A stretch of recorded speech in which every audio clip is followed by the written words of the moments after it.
Right, I'm here. I've got no technical issues now, I swear. Just let me get rid of these two. There.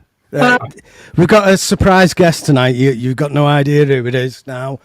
Because I had a complete technical cock-up again. You're watching the Pro Synth Network. This is episode... What episode is it? I'm not sure. 400,000. Yeah. 400,000. I think it is 400,000th episode. We've got some great news topics tonight. I'm joined tonight as well, as usual, by the magical KSR CEO and one of the best repair guys in the country, Mr. Kent Spong. How are you doing, Kent? Perpendicular and healthy, thank you. Nice to see you. Been up to anything interesting? Built a shed today. You bought a shed? Built a shed. Oh, you built a shed. It's not as big as the workshop shed, is it? No, but getting there. Yeah. Love it. 12 by something. Wow. Yeah. So we had lots. Is this for expansion of the workshop area or storage or? It's where all the R&D equipment's going, so all the CNCs and 3D printers, blah blahs. Anaglyph time. Go on. Yeah, seriously. So. Or something. Maybe something else. Or something, yeah. But we'll have to wait and see. Keep watching to stay updated on that one. And we're also joined tonight by a very special guest, the Emmy Award winning composer, Mr. Michael Whalen, who joins us just before his live stream of his new album, Imaginary Trains, which is coming live from the EMEAPP Centre. Hello, Michael. Hello, how are you? Not too bad. Not too bad. You're looking well. Yeah, no, doing good. Just it's been a crazy day releasing the album, and then the concert tonight, and talking to you a lot. So yeah, I'm hanging in there. Like I like what Kent said. Yes, I'm perpendicular. I'm mostly perpendicular, so it's good. Yeah. Congratulations on the album, by the way. Thank you. I've been listening to quite a bit, and it's really good. It's a real body of work. Thank you. Well done. Thank you. Right, so as we say, it's Pro Synth Network, and we will be talking more to Michael later, and you'll also be hearing myself, Michael, and Kent's opinions on some news topics. If you don't know, if you're watching us for the first time, the Pro Synth Network is based around a Facebook group, and if you want to apply to join the group, there's some great people in there. Michael's in there, Kent and myself are obviously in there. We've even got like the likes of Hans Zimmer in there. Everybody's there. This fella's even there. A guy called Robbie Pericelli. I think we can see him now. Update at the record store. Hello. Wow. How you doing, Robbie? Can you hear us? I can hear you. Can you hear me? I can, yeah. No, we cannot hear you, Robbie, at all. No, not at all. Hear the music. Oh, yeah. But how are we all? Yeah, but not too bad. We're just I was just doing the formalities, really, panicking my head off, but I'm easing into it a little bit more this week. Second time doing it, isn't it? You're fine, mate. You're fine. Yeah.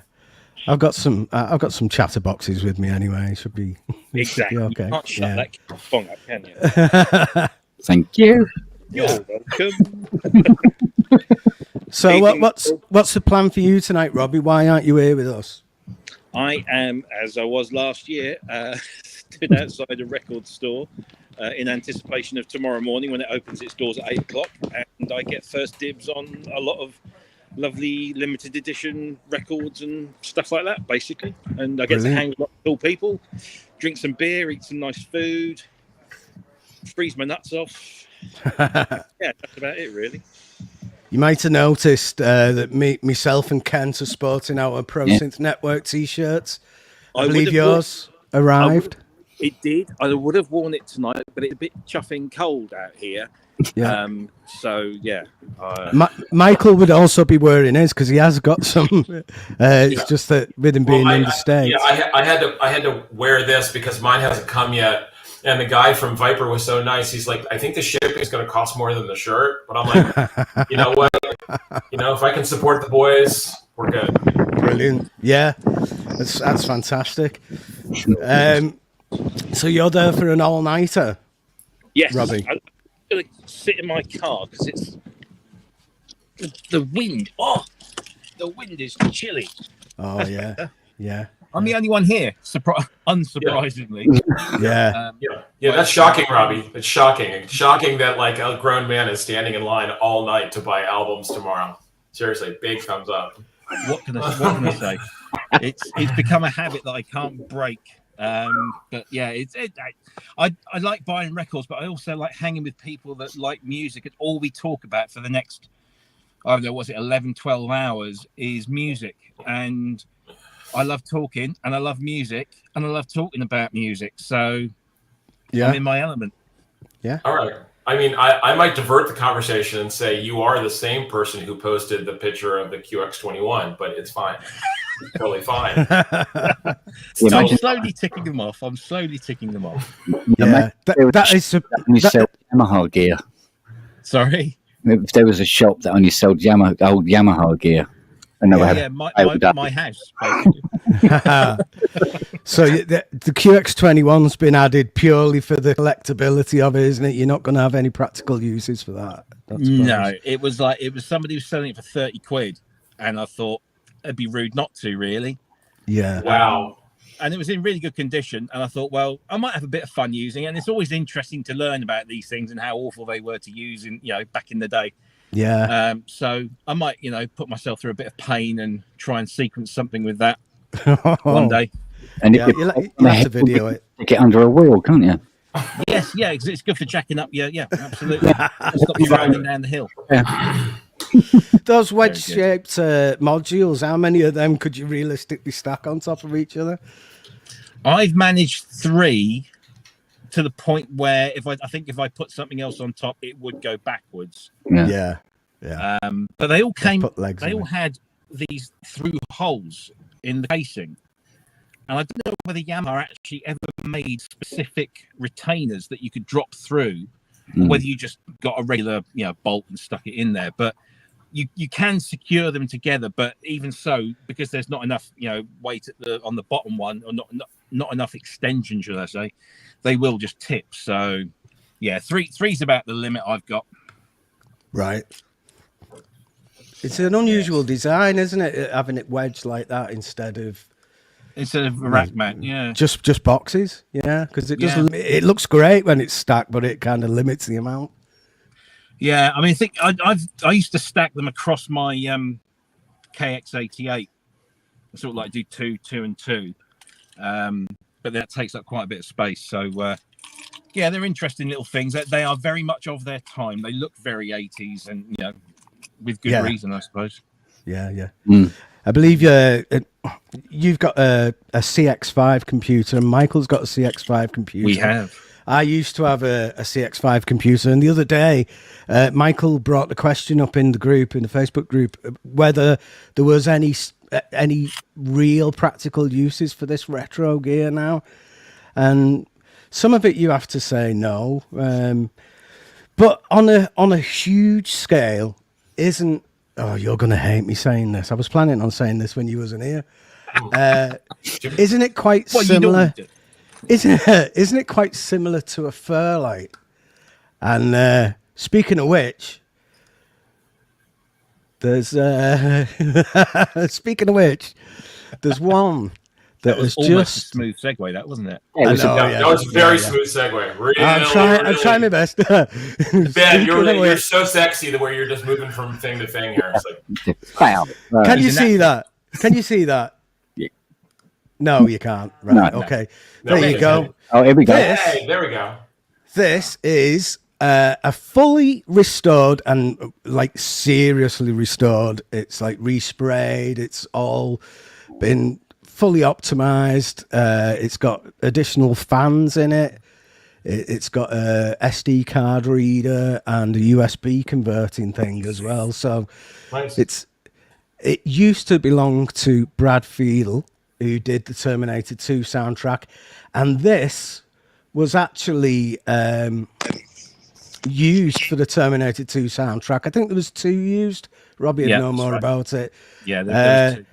There was 2 used, but it's going at £15,920, and I just wondered what you thought of that price. It's a good price, to be fair. I mean, given the provenance of the machine and the fact that that was the machine, or one of the 2 machines used on the T2 soundtrack, which was virtually all Fairlight, and was masterfully done. And if anybody wants to sort of learn more about that, Alex Ball did a great video on the T2 soundtrack, and He did, shows how some of these sounds were made. It's a great price because not only because of the provenance, but also because Andre, who is one of the best Fairlight restorers out there, particularly in the US, he's based out in California, and he doesn't just replace any broken parts. He sandblasts the mainframe unit and resprays all the paintwork. He takes every single board out and makes sure that it's up to the latest revision, and then puts in a SCSI to SD drive, USB, and also server grade fans in all the appropriate locations, all connected to a controller that sits in where the tape drive used to sit.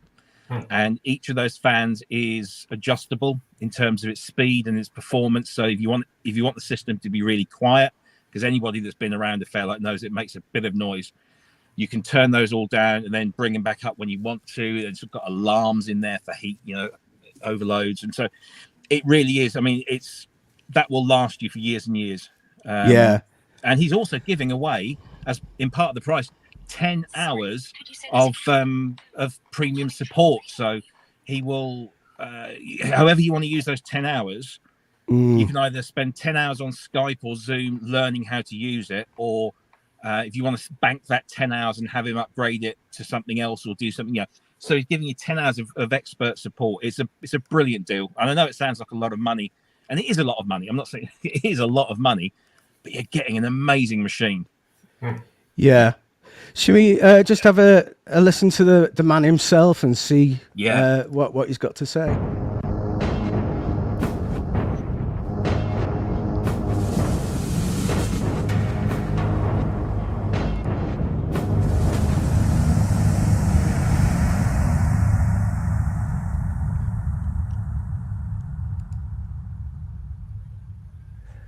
Hi, my name is Andre, and welcome to another Fairlight video. So you might be asking why I'm making the similar looking videos all the time. The reason is simple. All Fairlights are different, and this system is not the exception. Today I'm really proud to present you the Fairlight Series 3, the unique masterpiece example that was used on the score for the Terminator 2 Judgment Day by Fiedel. So we're going to take a look on this system in the detailed configuration first, then we will make a break, I will fire it up, and we will check the internals of the system, how it's running, and I will play some examples for you. So this is not a demonstration of Fairlights as such, it's just a demonstration of this particular example, which is currently on sale. All right, so let me give you first a little bit of history of how the score for the Terminator 2 was created.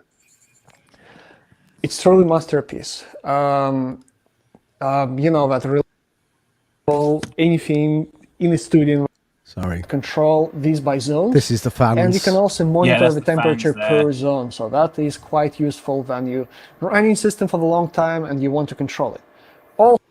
And this, I think, the audio example. What you might expect, it's a brass library. But now let's see, let me give you a demo what actually Mr. Fiedel did it. We go to the sample editing section, and we're going to change some parameters here. So, because it's a multi-sample brass library that you see here, there are several samples here. Okay, what I'm going to do, we put some other lower octaves here.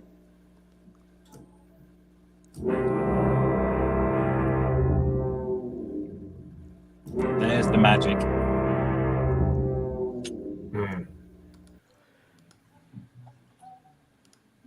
Yeah, it's brilliant, that, isn't it? It's amazing.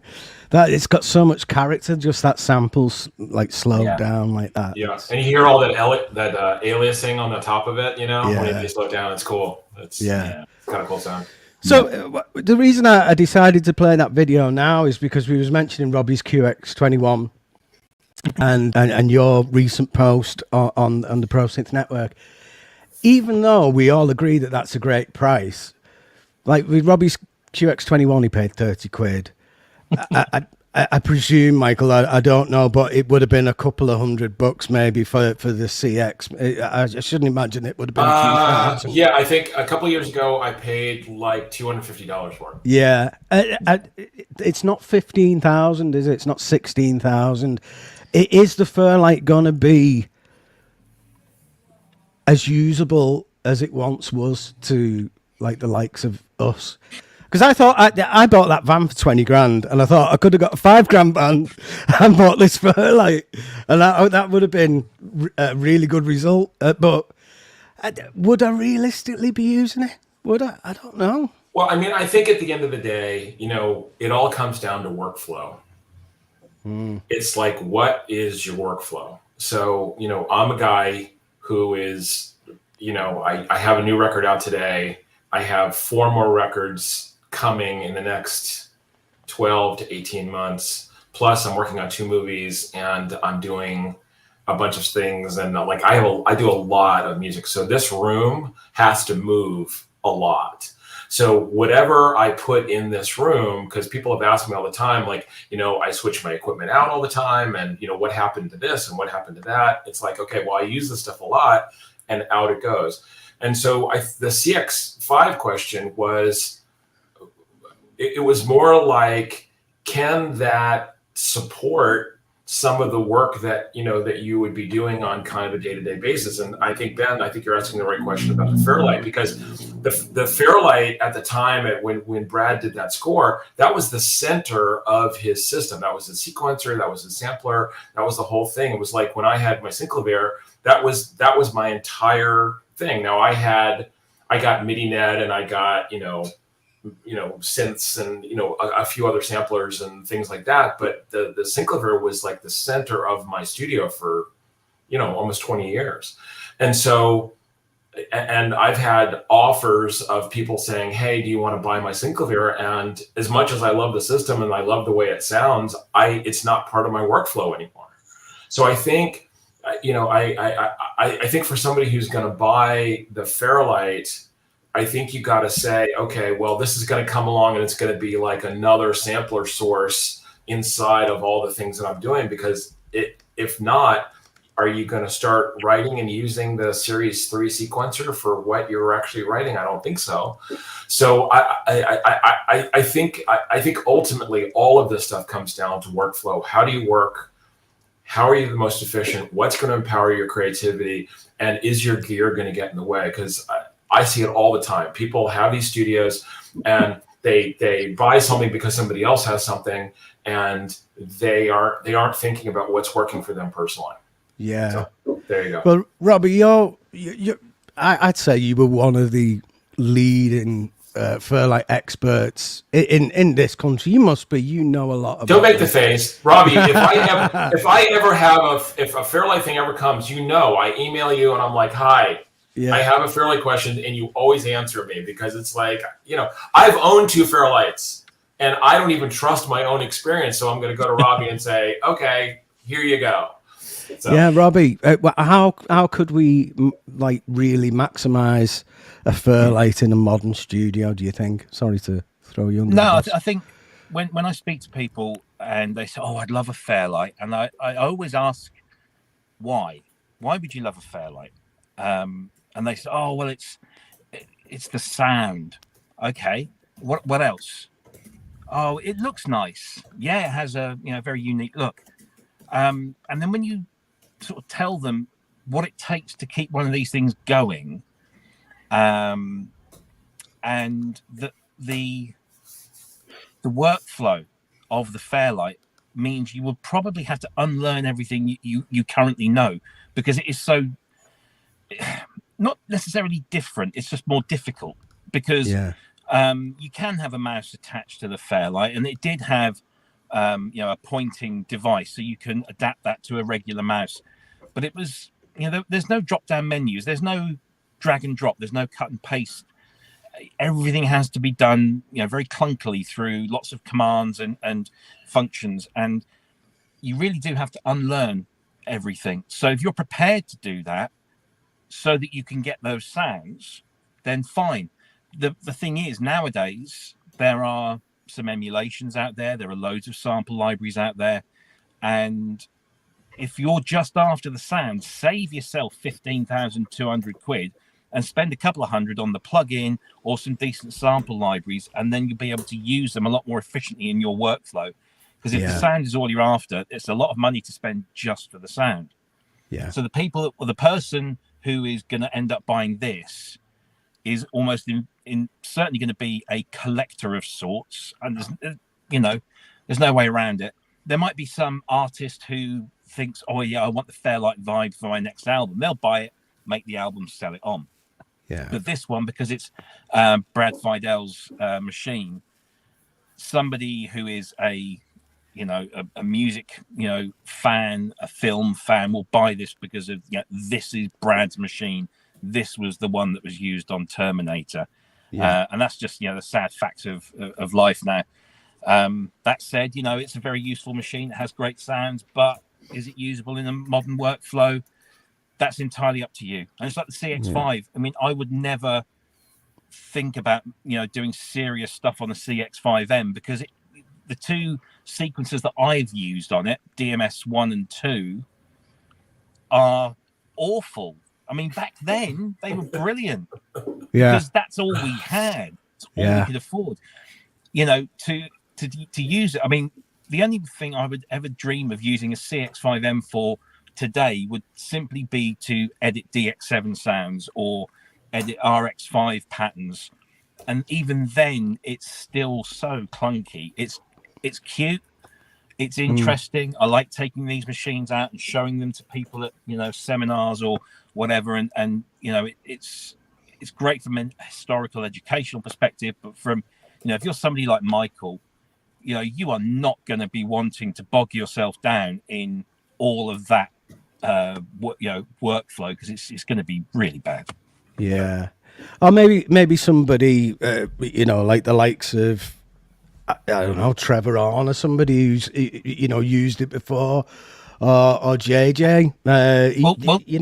He could acquire that, couldn't he? Well, Trevor bought one, and within a few weeks said, "I can't get my head around this. Here you go, JJ," and he passed it on. Right. JJ just got it. He got the way it worked, and did some amazing things with it. But I'm sure if we asked JJ again, if somebody said to you, go and make an album, here's a Fairlight, he'd be saying, well, I've got my laptop here, and I could knock that out in 5 minutes, where it would take me a couple of hours to prep that on a CMI. Yeah. So I think that people that buy these things are going to be buying it from an historical perspective, a collector perspective, more than a practical use, which is a little sad, I guess, but time to move on. Yeah, well, I have the Peter Vogel, the CMI, Fairlight thing for the iPad, which I've used that a lot, and I wasn't really like an iPad, guy, and between that and the Synclavier Digital, I use it all the time now, and so it's become part of my workflow because the sounds are great and it's fast, and I got the iPad kind of like working inside of my system now. But it took a minute, but once it did, it was great. But yeah, do I need to buy a Fairlight now that I have my $20 app? No, not at all. So exactly. I mean, some people have said to me, "Oh, I'd love to buy it so I could sample." Particularly, obviously the Series 3 was 16-bit, and so it was very nice and clean. So lots of people would like the Series 2 because it's an 8-bit machine. And it does the way that Fairlight implemented sampling and countered the aliasing with the filters. It gives it a character that is pretty unique, and it has a very wide frequency range, so it can do bottom ends really big, and it can be very very dynamic. And so a lot of people lust after that. And then you could argue, well, you can get bit crushing devices or plugins or whatever and scrunch things down and make them gritty. It isn't the same, but it's not far off. And to be perfectly honest, and I know that there are certain people on YouTube who would happily tell you that in the mix you'll never know, and that's a load of rubbish. It's true. In the mix you won't know. You won't know, because like Tears for Fears on their latest album, on one of the tracks there's the Syrah patch, which was a very famous, the Moments in Love patch that Art of Noise used. And I'm sitting there and I'm thinking, I've listened to that loads of times. I can't tell whether that's a real CMI or whether it's Arturia's plugin or whether it's just one from many sample libraries where it's available. And to be honest, do I care? Of course not. It's just the song, Yeah. Yeah. Ken, have you any thoughts on this particular Fairlight or retro gear, in general? Yeah, I must admit, I was watching that video of that machine, and quite the line from the film, "I'm sporting a tremendous Woody." it just looks beautiful. I know it does. It does, yeah. I mean, considering there was a person that was considering buying a 6.1 litre V8 Chrysler and being an agoraphobic, it's the most stupid thing I could think of to go. It's into the same category, but do you know what? It's just something about it. It's just like, it is. Yeah. Oh, I'd like that in my front room. And that is a fantastic example as well. And as Robbie was saying, the provenance of it as well. I'd imagine that this would go for a lot more than 15,000, well, 16,000. Well, everybody just pump the brakes, because we actually were just talking about that before we started, and this whole price thing is nuts. So what's happened, because Robbie and I have written back and forth about this, about like the DX1. So first it's $15,000, and it's $20,000, and then it's 30, and then this idiot in Italy wants to sell his for 150, and now he's brought the price all the way down to $89,000 on Reverb. It's like there is a sweet spot where this stuff is actually there's like a real price for it, and in business school, when you go to business school, one of the very first classes they teach you is that in the absence of value, price matters. And so it's like, what do you value against this price? And so if buying the Fairlight is literally a nostalgia thing, and and you've got to say, I've got to have the Fairlight that did Terminator 2, then the value of it is high. But if you're somebody who's like, okay, I just want a reliable machine and I want to try to fit it into how I'm actually working, it may not be the machine for you. And so I think this whole issue of workflow is, I think when anyone's looking at gear, I think whatever kind of gear you're talking about, whether it's a plug-in or whether it is your digital audio workstation or hardware or whatever, is it going to work and how you work? And that assumes that how you work. There's actually something in the back of your mind that says, okay, I know how I work and I know what I want to have happen and whatever. And I think the only way you can answer that is by doing work. The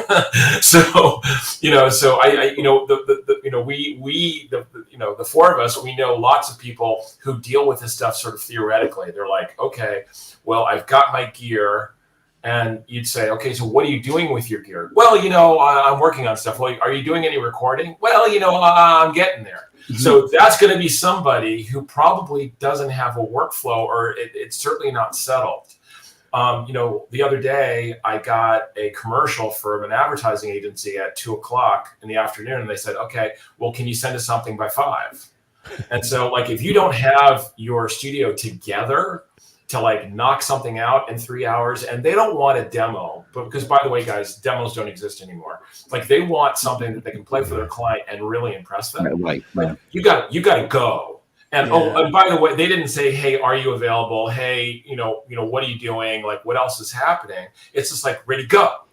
And so I had to push something else out of the way to go do this. And so, I want everyone to be thinking about, how do you work? and does the gear that you want to buy work inside of it? Or are you buying something because you've seen someone else do something, and because it worked for them, it's got to work for you, which I think is the kiss of death. Yeah. That's the kiss of death. That is a very that's my valid speech point for there. today. Yeah. I don't think it's worth more than 15,000. I think it in the current climate, it could possibly go for a lot more. I mean, we saw that DX1 at 100 grand, didn't we? It's currently at 89 grand or something. But as someone who has been party to the sale of half a dozen of these in the last 10 years or so, there are some that I see go for stupid money and some that go for stupid money in the other direction. This price is, I would say, bang on the money, because middle, isn't it?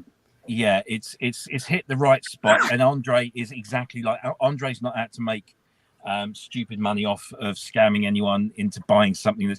This is the very best example of a Series 3 that you can buy on the west coast of the USA, because of course the very best are the ones that we put through. But seriously though, I'm envious of this, because he's done an absolutely fantastic job. He goes the full length to sort this out and make it, and the fact he's offering all this extra support, and you're getting what he's also done is he's put in some modern components. So you might notice he's got the old Apple keyboard on there, and he's got this little box that he tells you about, which is this USB to CMI box, which is designed by a brilliant guy called Joe Britt, who's also out on the West Coast. And it will allow you to use a USB keyboard, a USB mouse if you want to. He's including all of that, as well as all of the original keyboards, the original monitor, as well as a flat panel monitor. So you have options, and however you want to use this, whether you want it as a museum piece or a vanity piece or something in your collection or a usable machine in your studio, this has all the bases covered.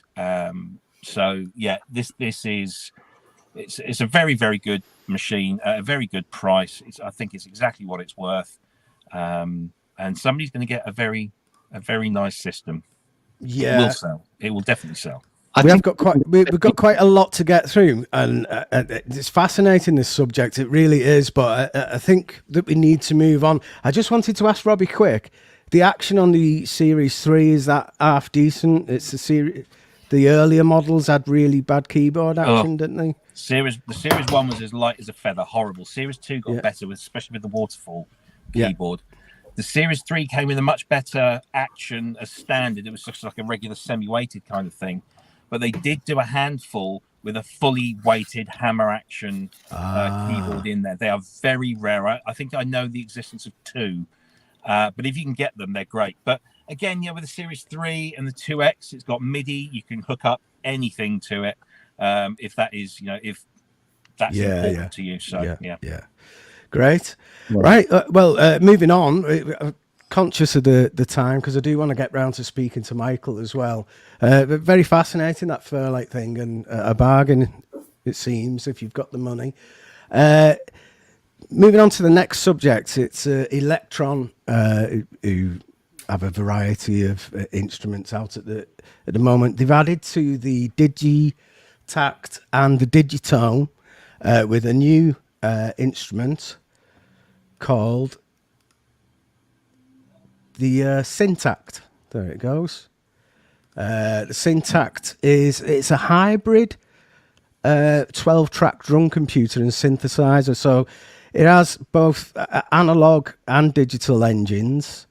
It uses the usual Elektron workflow. I don't know whether that's a good or bad thing. It's great for some people. So you get 8 digital parts, 3 analog parts, 1 analog cymbal, and a 64 step pattern sequencer. It does a lot more besides, but they're the basics of it. Has anybody had a chance to have a look at this and add any thoughts on it? Am I right in saying I've heard it doesn't have a song mode? It doesn't have a song mode, no. You can chain patterns together, but it hasn't got a dedicated song mode. That's weird, isn't it? You thought, I don't know. This is not my sort of thing, but I just read that and thought, It's like the and sonic sequencer setups, wasn't it? You used to chain the patterns together. That would be the song. yeah. It doesn't have a song mode, and it's got audio inputs, but it's got no sampling as well. Which some people have said, like, well, sampling's like covered in the Digitakt and what have you. But this seems like, to me, a little bit similar to the analog rhythm that I had. That it's got its digital sounds, it's got its analog sounds, it's got the same kind of sequencing thing, but in a smaller form factor. The audio inputs, I presume that's just for external signals coming in and applying the effects to them or what have you. But sampling, I think, would have been, if you compare it to an MPC anyway. You've got an MPC, Kent. Have you ever tried the Elektron workflow? I basically only learned how to turn it on. Ask me again in 6 months. Right. Okay. Michael, I have an MPC studio, the new Akai thing, which I love, because you can use it as a standalone thing, or you can use it inside of, like, I use Logic and it works great, and you can use it as a controller, and you can just use it as a way of triggering your sounds. The only thing that I know about Elektron from their other stuff, not this new one, is sort of what you sort of suggested, Ben, which is they have a strange workflow to them. So it's like if you get into it, it's like great, and if you don't like it, then you're kind of out of luck. So this I think this kind of goes to the conversation we were having before of, like, either it works for you or it doesn't. And I can't imagine doing a drum machine that doesn't have song mode. I think that's crazy, but what do I know? Yeah. I've got to admit, I had the analog rhythm myself, and I watched a ton of videos on it. I kind of got the hang of how it worked, but then when I left it for a couple of weeks and went back to it, it had all gone. It didn't really sit with me. The Logic. I presume I'm more of a MPC person anyway, but I think we get in a trap with these things that whenever somebody comes out with something like this that is does a number of things in a small box and looks really cool and probably has lots of great features, I think we get into a trap of thinking or assuming that these boxes are everything to everyone. And once we've got that assumption, when we then look at the specs and we realize, oh, well, it doesn't have this or it doesn't have that, we then dismiss it out of hand. But I think Michael kind of alluded to it. Everyone's got their own way of doing things, and I never got on. I got on with Cubase, but I didn't get on with Live or anything like that because it didn't fit my MO. Yeah. Once I got Reason, that worked with my head, and that allowed me to do what I wanted to do. Maybe I don't have all the fancy things of other doors, and it's the same with these boxes. There are going to be people out there where this is exactly what they've been looking for, and it will fit in with, again, we go back to your workflow. It'll fit into their system really nicely. It'll give them everything that they've been missing, and it's not for me, but it's going to be for someone. And we all know that these guys have got a great track record of doing some really cool stuff. So it is great stuff. It's just I think you've got to be a certain type of person for that workflow to really gel with, and I think once you've got that, you'll be sailing. You'll fly through things. I must admit, I serviced a couple of Elektron bits and pieces in the past. They did that big sort of like silvery drum machine, analog drum machine thing or something. And I had to replace some pots on it that got snapped off. But when it came to testing it, I couldn't get it to do anything. I gave it back to the customer and said, look, try it when you get home and see if it's working. Because it didn't make any sense. I couldn't get it to. I've seen people do fantastic things with them, though. I know that they're capable of it. It's just, I'm too lazy, really. I'm in the same group, mate. Don't worry. Yeah. Right. Well, moving on. We've got news of a new book from Bjooks, which is Roland have recently celebrated 50 years anniversary, and Bjooks have joined in on that. We're bringing out this Inspire the Music, 50 Years of Roland History. I don't know if anybody can talk about what they know about it while I try and find the webpage. Well, all I know, it's a collaboration between Roland and Bjooks and a bunch of very knowledgeable people. I believe Alex Ball was involved in doing some stuff. And we all know that Bjooks books are the best in terms of the quality and the content and the accuracy. And I think what better way to celebrate 50 years of one of the most innovative synthesizer and electronic music instrument manufacturers than give them a hardback book to show off all their hardware in all its glory. And as I said to Mike the other day, I do hope they've got one lined up for 2024 for Yamaha for their 50th, and whenever Korg's is. I can't remember when Korg started, but yeah, one of these for each of those manufacturers would be fantastic. There's such a rich history there. Yeah, it looks like a fantastic book as well. It looks very similar to Synth Gems, which was obviously wrote by our very own Dr. Mike Metley. Did Mike have any involvement in this? Do you know? Very much so. Yeah. Oh, did he? Yeah. So Mike and Alex Ball. Yeah, interesting. There's actually a lot of contributors, but Mike being Bjooks' kind of chief editor, he's been very heavily involved in this and stressed out to his eyeballs. But no doubt this will be another great book. Oh, brilliant! Yeah, do you go for this kind of thing, Michael? I think I have all of Mike's books at this point.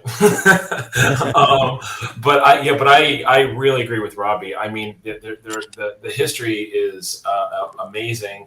I recently bought a Rhythm Ace for reasons I'm not quite sure I understand. Kent will probably scream and yell, but like that little wooden box that sits on top of the organ.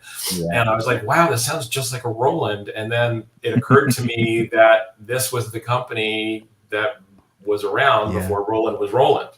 And so, what's funny is that like, if you're making music and you're doing this, you run into stuff all the time. And, and I will admit right here with you guys, your friends, I've had a little bit of a love-hate thing with Roland. I think for me, Jupiter 8 is very nice, and and they have JD 800s very nice, and and you can do all that stuff. But like, it's funny. It's like when I owned a full Roland System 100 modular system, and that was my turning point into, okay, this is cool. Yeah, I love this. I love the way this sounds. And it wasn't like the big super popular stuff. It was like the less popular thing that was the thing that really got me into the Roland thing. And then all of my favorite drum machines are all Rolands. So there you go. Yeah.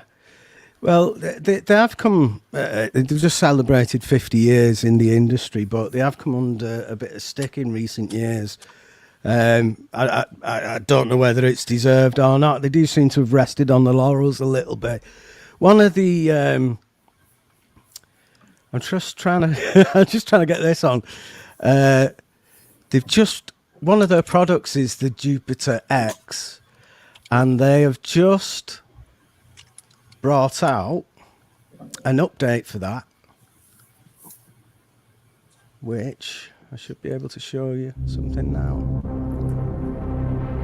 Wow. I have to say, this does sound good. It does.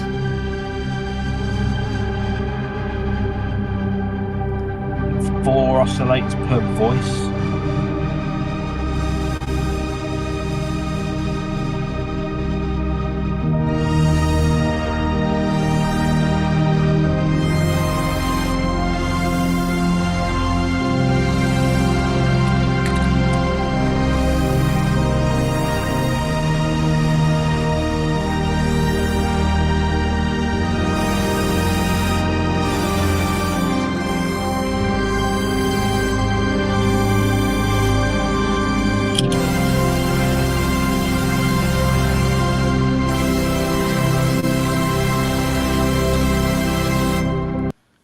okay, I just pooped the bed. I had to leave it for that last note. It needed that. So with the Jupiter X, when that came out, it was like, oh God, here we go again. And now it's actually, I don't know, I kind of want one. I'm trying to work out how I can get one. How you feel, Rob?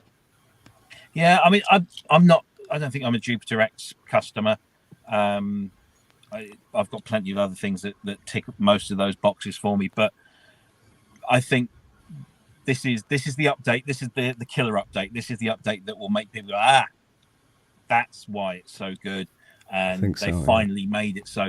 And you know, I know someone who's. I think my friend Mickey's got an XM, so I bet he's absolutely creaming himself over this, because that's an investment now. Because it's four oscillators per voice on this thing. It's like twice the power of a regular Jupiter 8. How close it sounds to the original, I don't know. They've got pretty close in software. They've got pretty close in ACB. I think this is just. I was thinking. Sorry, I was thinking about this earlier, and I thought that, like, back in the 80s, it was like, oh yeah, we're hiring in a Jupiter 8 or whatever. But if this thing had have existed, nobody would have used Jupiter 8s. It's so much more as well. Yeah. There is a nostalgia to those instruments, and they do have a certain quality. But we were all ditching CS80s for DX7s, and it's why wouldn't you? Yeah, so that would definitely happen now. Roland have moved with the times. I don't know whether it's to everybody's liking though. Michael hinted that he's not always been that keen on the Roland gear. I have Roland Cloud. That works for me. It's okay. The sounds are okay. It does what I need it to do, and there you go. It's funny because people associate me with hardware, and and after the EMEAPP show tonight, people are really going to associate me with hardware. But a lot, I would say 90% of the stuff that I do, I'm using plugins most of the time. And so I really, I think that Roland has done a good job with it, but I agree with what Ben said. I do think that they're resting on their laurels, and I have been a Yamaha artist for 27 years and endorsing artists for them. I think Yamaha's resting on their laurels too, because going to EMEAPP and being able to play the GX1 and the CS80 and the CP80 and the DX1 at a time where these guys were really on fire with innovation. I love my Montage 8. It's terrific. It's a great master controller. It's terrific, but it's boring. There's nothing about it that like gets you excited and goes, oh my God, you got to do this thing. Like the GX1, you touch it and it's like a lightning bolt goes off. And it's just the thing is just insane. So I send love and salutations to everyone who loves Roland gear. I think it's great. I think I agree with Robbie. I think that this new software is going to help a lot. Frankly, I've been waiting for Moog Music to come along with like the killer fix for the Moog 1, because everybody knows like all the problems that synth has had. But I know at some point, some brilliant person's going to put it together, and you're going to get it and be like, okay, now this thing's working the way it's supposed to. But yeah, I'm happy for Roland that they've done this. But God, I would love to see them start with a blank sheet of paper and say, now that we've got all this technology and we have the modeling thing working, what's the new idea? Where do we go with this? Like, what's the new idea? Yeah. What do you think, Kent? I was looking at a Jupiter X on eBay, funny enough, yesterday. About £1,600. And when this version 3 thing came out and listened to that video and everything like that, I'm going, oh, that's nice. And then when wait a minute, I've got a Hutchinson. I already do that. What am I thinking? So this is ideal for people who haven't got a Hydrosynth, I suppose. Get this in and get the version 3 on it, because it sounds nice. I mean, getting that extra VCO or so on each key is impressive. You get that Yeah, 80 kind of body to it, you know? yeah, it is impressive. Yeah. It's completely gone out my head what I was going to say. Oh yeah, one thing that confused me about it is that it says that it's got this like model expansion built in now. The Jupiter X model expansion in version 3. It is a Jupiter X, isn't it? I'm not really. So the Jupiter X model is newly provided as a preloaded model, so you can have a Jupiter X that isn't a Jupiter X. Yeah, didn't there JD800 expansion for it before? Yeah. You can put, Oh, you can right. put So stuff you in. So you can't have those, like, I thought it'd be like the System 8 where you could have them simultaneously, and then when you wasn't using any, it'd just be the Jupiter X. That's probably how it works in version 3. Would have seemed logical from the off, that one. So that's a digital analog modeling synth. And speaking of modeling of a sort, a new device came out today, or the other day, called a miniDEXED, which is actually DEXED, which is a very, very good DX7 emulator and editor. There's now an 8-track version, which fits it in with the TX816, doesn't it? Kind of idea. But it instead of taking up, like, what is it, 10 units of your rack. Yeah, it's on a Raspberry Pi. And just while Robbie hopefully talks about it a little bit, right? I'll try and find the video link. Yeah, Robbie, what do you think of this? Because you're an FM specialist and a big fan of DEXED, aren't you? Yeah. So DEXED is a cracking little emulation, and it works great as a controller as well, software controller, and a librarian, and an editor, and an emulator. It's not the most accurate emulation. It's pretty good, but unfortunately the developer seems to have kind of stopped developing it. And there was a time when I think the Surge team did a branch of the software, and then that got put into the main thing, and then nothing's really happened. All of that aside, this is crazy because it's a Raspberry Pi, and I believe it works on 3 and above. It's bare metal, which means that you install this software on an SD card, and there's no OS, there's nothing. It's just going mad, straight isn't into it? this system, Yeah. which has 8 instances of DEXED, which of course is similar to what the TX816 had. I mean, it's nothing that can't be done in a regular DAW with 8 instances of any, DX7 emulation, and it does give you that amazing, if you get the voicing right, a TX816 can just sound incredibly immense.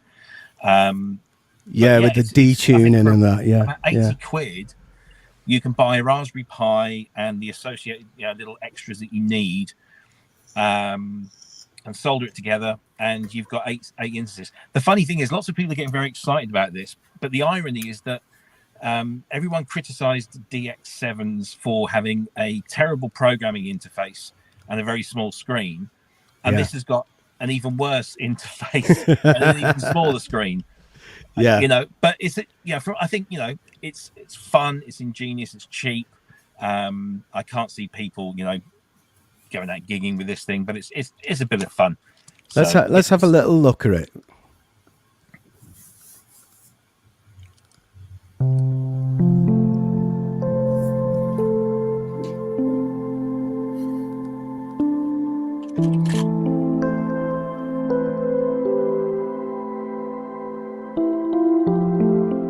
Hi, you're watching Floyd Steinberg's YouTube channel. Imagine you could take 8 classic 80s DX7 FM synthesizers and compress them into a Raspberry Pi the size of a matchbox, just like the original TX816 did in the 80s. Well, that's exactly what the open source project I'm going to talk about today is doing. And they do this by running this on the bare metal without an operating system. So if you're interested, please join me in this video and let's take a look at this.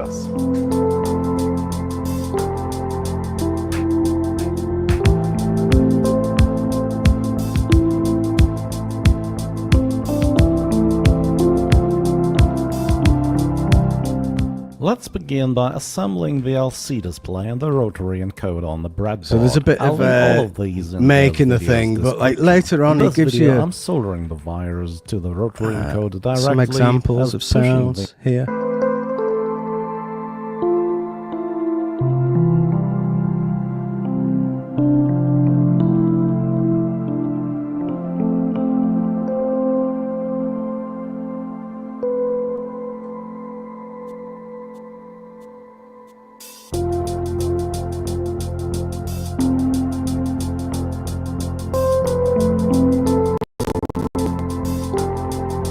So there we go. Anyway, what do you think of that, Michael? Is that something that you'd be interested in?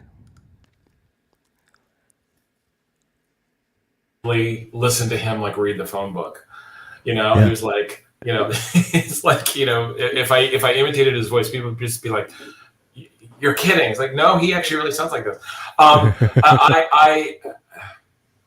Okay, I don't want to sound like Robbie because you know I love Robbie, but I'm a little bit of a DX purist, and I think it's true. You can, with technology now, you can put more stuff into a box, and you can do that stuff. But you know, since I have a Yamaha GS2 4-operator FM synthesizer next to me, and I have a DX1 behind me, you might think, okay, well, this is a guy who likes old FM.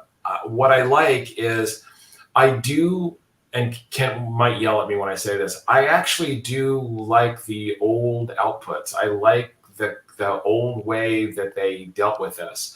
And now, I don't know. It's like it's cool, but I'm not sure.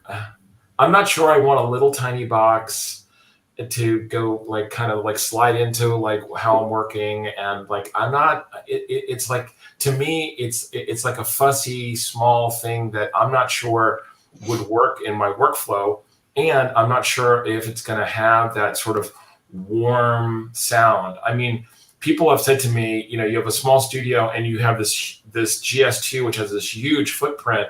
I'm like, yeah, but it sounds so warm. It's so beautiful. Like when this thing is going, it's so gorgeous. And the DX1, it just sounds so wonderful with the poly aftertouch and the outputs.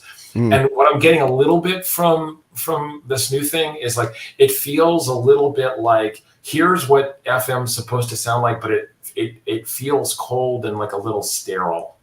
And I don't want that. Like I want it to be warm, and I want it. I want that kind of like that warm woolly old, you know, output amp thing that Yamaha did. But that's just me. Yeah, I agree with that. Oh, Robbie's rejoined the queue. Are you okay, Rob? Yes, mate. I sort of popped outside to say some hellos and goodbyes, but yeah, still here. Oh, right. Okay. I thought you had to go, but that's fine. That's great. Yeah. Kent, have you any thoughts on things like this? Raspberry Pis being used as musical instruments or FM in general? Yeah, I mean, the scope of what you can do with them is quite mind-boggling. But yeah, when you're going to be promoting something like that, you know, you really just want to be able to put it into a tidy little box. Yeah. Instead of bits all over the copy table. Yeah. So, I mean, yeah, you get it because it's got that whole, you know, DIY kind of thing connected with it. But like Michael was saying about, you know, you had the sort of like the noisy but yet warm amplifiers kicking out the FM signals out, things like the GS1 and the DX1 and stuff like that. Yeah, I suppose it's that kind of thing that if you're trying to emulate a particular piece of machinery, if it's, you know, a tiny little, you know, like you said, you know, it's the size of a matchbox. So I'd like to know where he's buying his matchboxes because that thing was big, and literally sort of it's sort of like disconnected from the common frame of reference that what you're emulating. Which has always been a problem where you emulate something and it doesn't look and feel like what you're supposed to be emulating, and something is lost. A little bit of the romance is lost, perhaps, or something like that. But It's yeah. I mean, these are great little things, and I'm sure we'll see more of them. And being able to do FM emulation like that is, well, it's going to be easier to do on a Raspberry Pi than trying to, emulate analog. But yeah, I mean, I'm not that. Well, I'm not familiar at all with programming instruments and what have you. But I know that you can get like compressors that emulate certain machines and tape saturation. So why don't these emulators maybe build in some of the characteristics of these DA converters, maybe to get it more authentic? When it comes to coding, that's hard work. Right. I see. It's nice and easy to just sort of go, right, this is how it works. And we'll just put that code in. So, that instruction does this and that instruction does that. But when it comes to putting the heart and soul into it. Yeah. Like we talked to Dave Spears about, when he was doing OBE. I mean, building the instrument was, that's pretty easy. No, that's no problem. But getting it to sound like Oberheim and getting it to feel warm and expressive was like 90% of the work. Yeah. So it's the same with this. So basically, literally, it's when you put that software onto a Raspberry Pi or whatever, you're kind of you got the framework of what the 816 was like or anything like, but you haven't got all of it. Right. Access to the sounds and the functionality of the machine, but you haven't got the actual romance of it. The whole what made that machine. People love that machine in the first place. The soul of it. Yeah. Yeah, it's the same. With the clones, it's the same kind of thing. I think I might be interested in it, but then I should imagine, can we get a version of this software that would work in a VST, Robbie? Is that possible? I know we've got DEX, but this is like 8 instances of DEX, or is that just the same thing? It's not part of a new program. Just load 8 instances of DEX in your DAW. In your DAW. Or, I'd rather load 8 instances of Plogue's OPS7 because that's a much better emulation. But I mean, it's not doing anything that can't be done already in a DAW, or anything that can host a VST or an audio unit plugin. So I think the appeal of this is the fact that you can do it for about £80, and it's a little homebrew thing, and it's interesting and a little project. And put it this way, I've got a TX816 lined up coming over from the States, and this won't put me off getting that. Sorry, I'm just having a bit of a technical nightmare. I'm trying to get up to I'm moving on to the next news topic now, which is what am I doing? I'll say goodbye now. All right, Rob. Okay. Babe. Best of luck. Bye, Rob. You're doing a brilliant job, Ben. Thank you. Sorry I couldn't stay longer, but hope everything goes all right for tonight. And Kent, I'll see you later. Yeah. You can swear at me later, don't worry. Yeah, definitely. Yeah. Good. Right, good luck getting what you want. Oh yeah, fingers crossed. Yeah. See you soon. Cheers, then. Bye. All right, see you. Bye. Right. Well, that was Robbie. I think he was only calling in, check up on me, seeing what the competition's like. I've got the help again of Vicky Phoenix at the back of me, who's helping me with production duties. Oh. But we'll get there. Right, next on the news, we have got. I'm just going to find the tab. It's this, and it's called NiftyKEYZ. I think that's it's quite a terrible name. That'd actually put me off. Now, this is estimating to retail on a street price of $599, and it's very similar to the Waldorf KB. What was it? The Waldorf KB 37. It was, yeah. It's a similar kind of device to that, in that you've got a keyboard layout and a modular case in the same footprint. It's got 112 HP of available module space. It's got 49 synth action keyboard with aftertouch. It's got a new power supply apparently that can cover various different modules. And I don't know if this is new or not, but it lets you to play 4 notes polyphonically, which you'd have to obviously put the VCOs in to do that. It's not going to do that with a monophonic one. But I suppose that would work in a similar way to the 4-voice, maybe the Oberheim 4-voice. Is that where each oscillator can be completely different if you wanted it to make up the parts? You can also do splits and various different options. Let's just have a look at what they say about it anyway. Just hang on.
You can see all the specs there.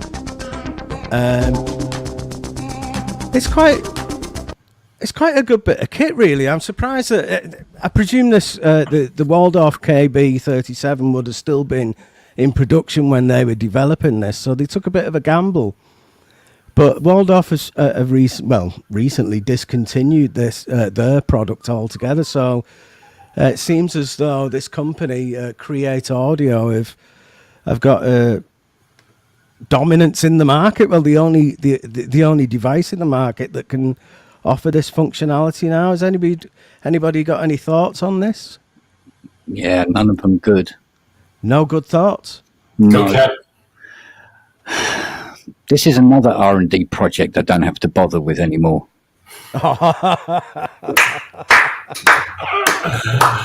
Oh dear.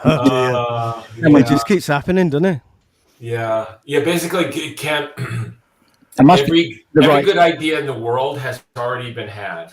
Yeah. So it must be in the right first. times and just been too slow. Yeah. Is this the kind of thing that you could see yourself bothering with, Michael? I actually think that actually looks pretty cool. I hate the name. Hey, let me get out my NiftyKEYZ. But the specs actually the specs were actually kind of interesting, and I mean I like semi-modular things, and I like things that can kind of easily integrate into a digital audio workstation kind of environment.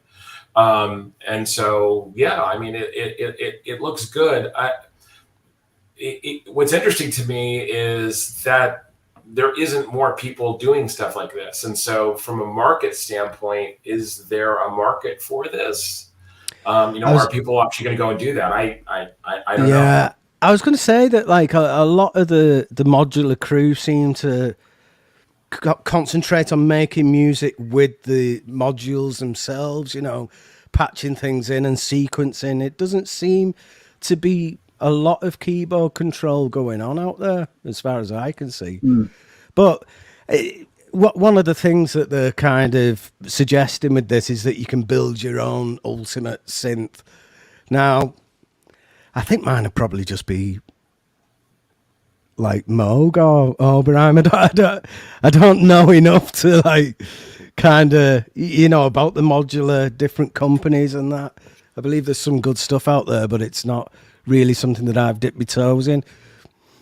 So apart from the research and development side of things, Ken, this wouldn't appeal to you as an additional item in your studio or anything? Oh God, no! That's the whole point. This is the sort of thing that would make me want to explore Eurorack, because there are some incredible modules that you can get that do incredible things. Yeah. And of course, it's very, very hands-on. But if you put it in a case and it has a keyboard in front of it, suddenly I'm incredibly comfortable. Yeah. When it's a wall of crap with wires and shit everywhere, do you know what I mean? It's like, I'm just going, oh, no, I don't want to go down that road. But if a nice little lump in front of you with a keyboard, okay, let's go for it.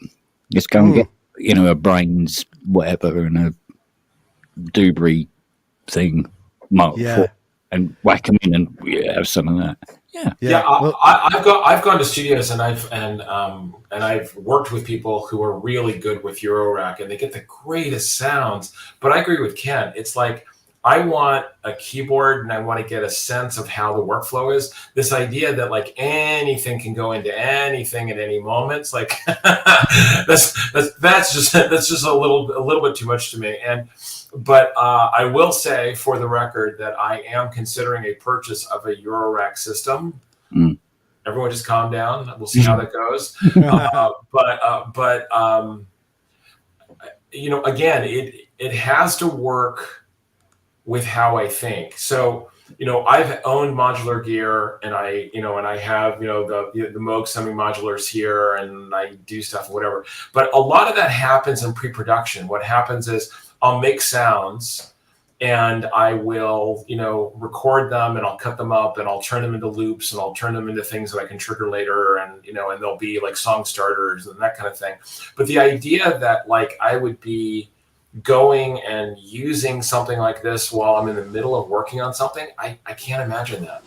I can't imagine how it would work into what I'm doing on a regular basis. I just like maybe I'm old fashioned. I need a keyboard. I need to kind of like, I need to check in with kind of the musical part of it.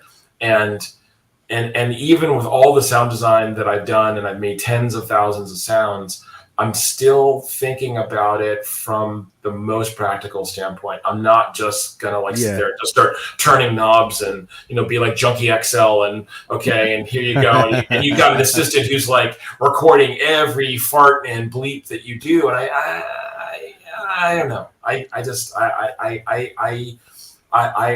want to come from a more practical place, and I want to have stuff that's going to be usable. And the hard part when you're using those kinds of systems is it's not reproducible. So like, you better be in record. You better have some way of capturing that sound, because the minute you touch something, the minute you plug in something else, the sound's going to change. And so, that freaks me out a little bit as well, because sometimes I want to go back to something and I want to make an adjustment, but I don't want to leave the panel the way it is for a week or 2 weeks or a month. I want to keep working. So I want to have a flexible system, but it's got to be a flexible system that works the way I work. There you go. Yeah, Dr. Synth, Manny Fernandez has recently got into his Eurorack, and he says that he started collecting about a year ago. He finds it a nice diversion. Can't say that I've done anything constructive with it yet. I think for me, that I would need to... I couldn't sit there for hours and hours and make something that, because of all the patch leads, we've got like synths that you can't program, but you can kind of get back to, you can take a photo of it and kind of get back, but with the amount of patch leads that's involved in modular, I'd imagine myself anyway, that the chances of you getting exactly the same sound again are pretty remote. So... Yeah. And all these little modules that come out, somebody should make, I don't know if they do already, but like a sampling unit or a digital recorder and sampler. So if you had it in this NiftyKEYZ, you could have it all the audio that you're creating going through it, and then somehow be able to play the samples of the sounds that you make on it afterwards. That kind of make a modular system programmable for me. It's not going to be exactly the same.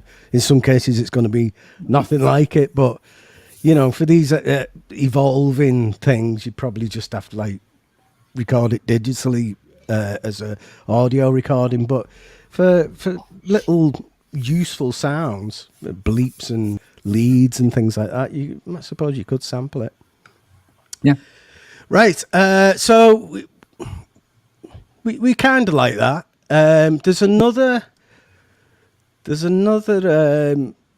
thing. Oh, what have I done? There's another thing just come out, and it's this from Teenage Engineering, and it's unusual. It's the smallest pro digital mixer in the world, apparently. It's made of high quality aluminium, and it is absolutely tiny. It's the screen, that screen that you can see there with the 50 on it, that is about the size of a British postage stamp. It's that big thing that you can see at the bottom there. That is actually an adapter from 3.5 to standard jack. So you get an idea of how small it actually is there. Just look at it. It's is it 6-track? It's 6-track, but there's stereo inputs. So it's technically 12, and you've got 8 effects that you can use. It's also got 3-band graphic EQ, but low and high shelf on every channel as well. It's very, very small. It looks as though it's been designed with Macs in particular in mind. It just seems to go with that whole ecosystem. I mean, I had a studio years ago, and we had 2 Tascam digital mixers.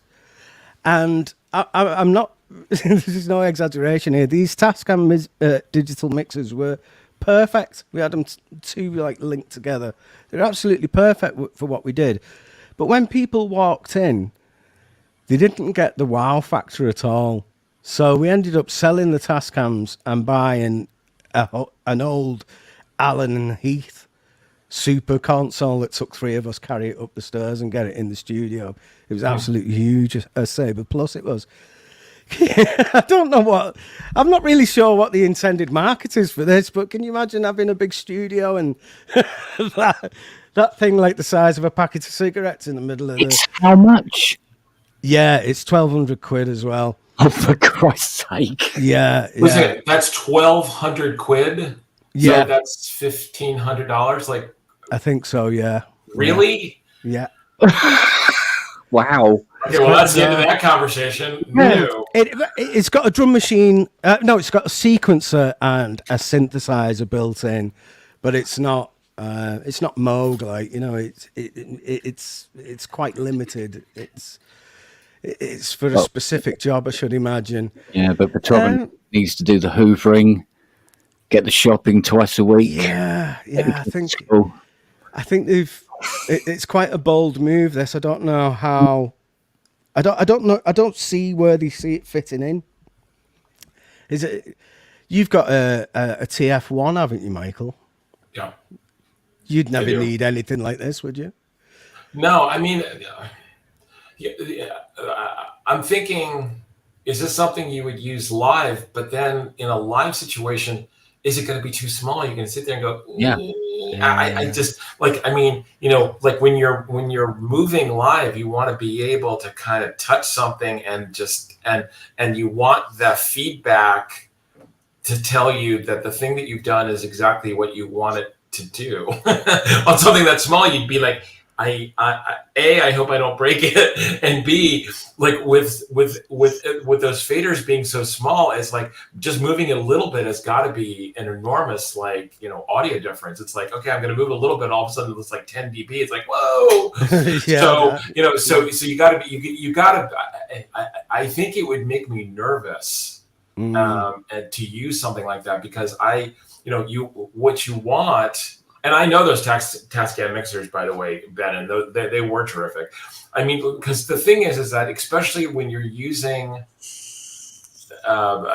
any kind of like fader pack on your digital audio workstation or whatever, you want to have that sense that the feedback loop between your hands, your brain, and then going into the thing, that it's all kind of working together.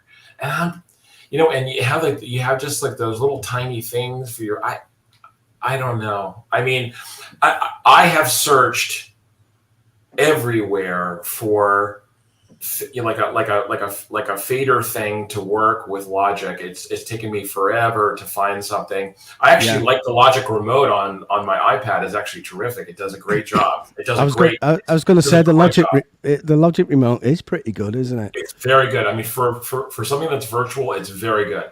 But I'm trying to imagine in what world does that little tiny piece of hardware answer the problem or the question. I like sometimes I don't understand like what companies are thinking, like, because to me, like, the situation for that would be so specific. How is that going to appeal to a wide audience? Like, I don't understand.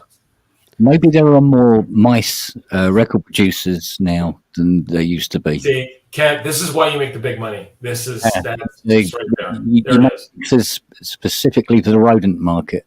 Very nice. I like that. Well, I was going to see if we could put a little demo on it, see if it could win us over a little bit more when we actually see it in action. I think it's this one. Let's have a try of this.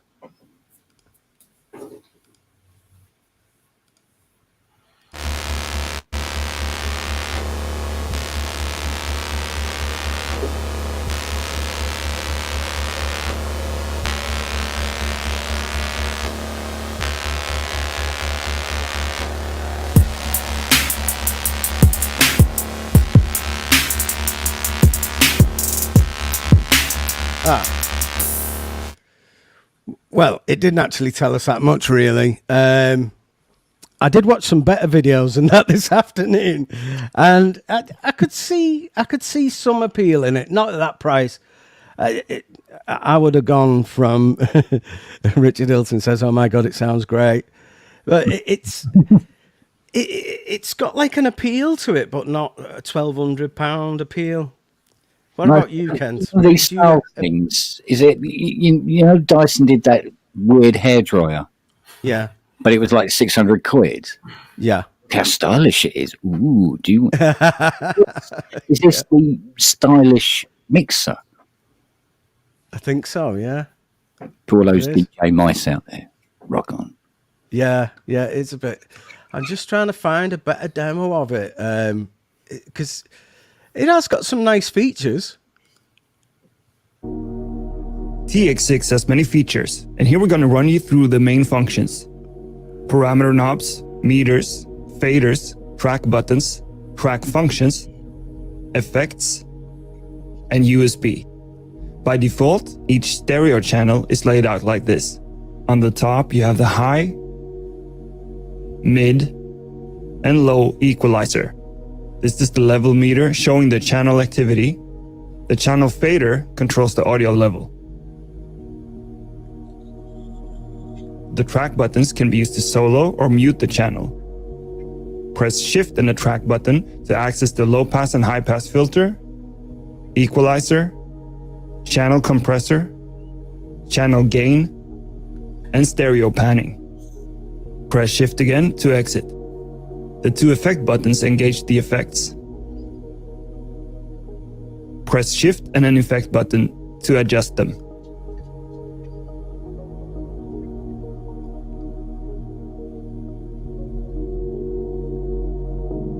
Shift and Select opens up the system menu where all the settings are. So you kind of get the idea with that. It seems as though there's a lot of like shifting and menu diving to get the only controls that you've got right in front of you there are the EQ and the faders. I think everything else is kind of buried inside. I think it's got to have an. They must have done some market research for this, but they describe it as a field mixer. Ken can't keep track of his vape. He'd lose his battery.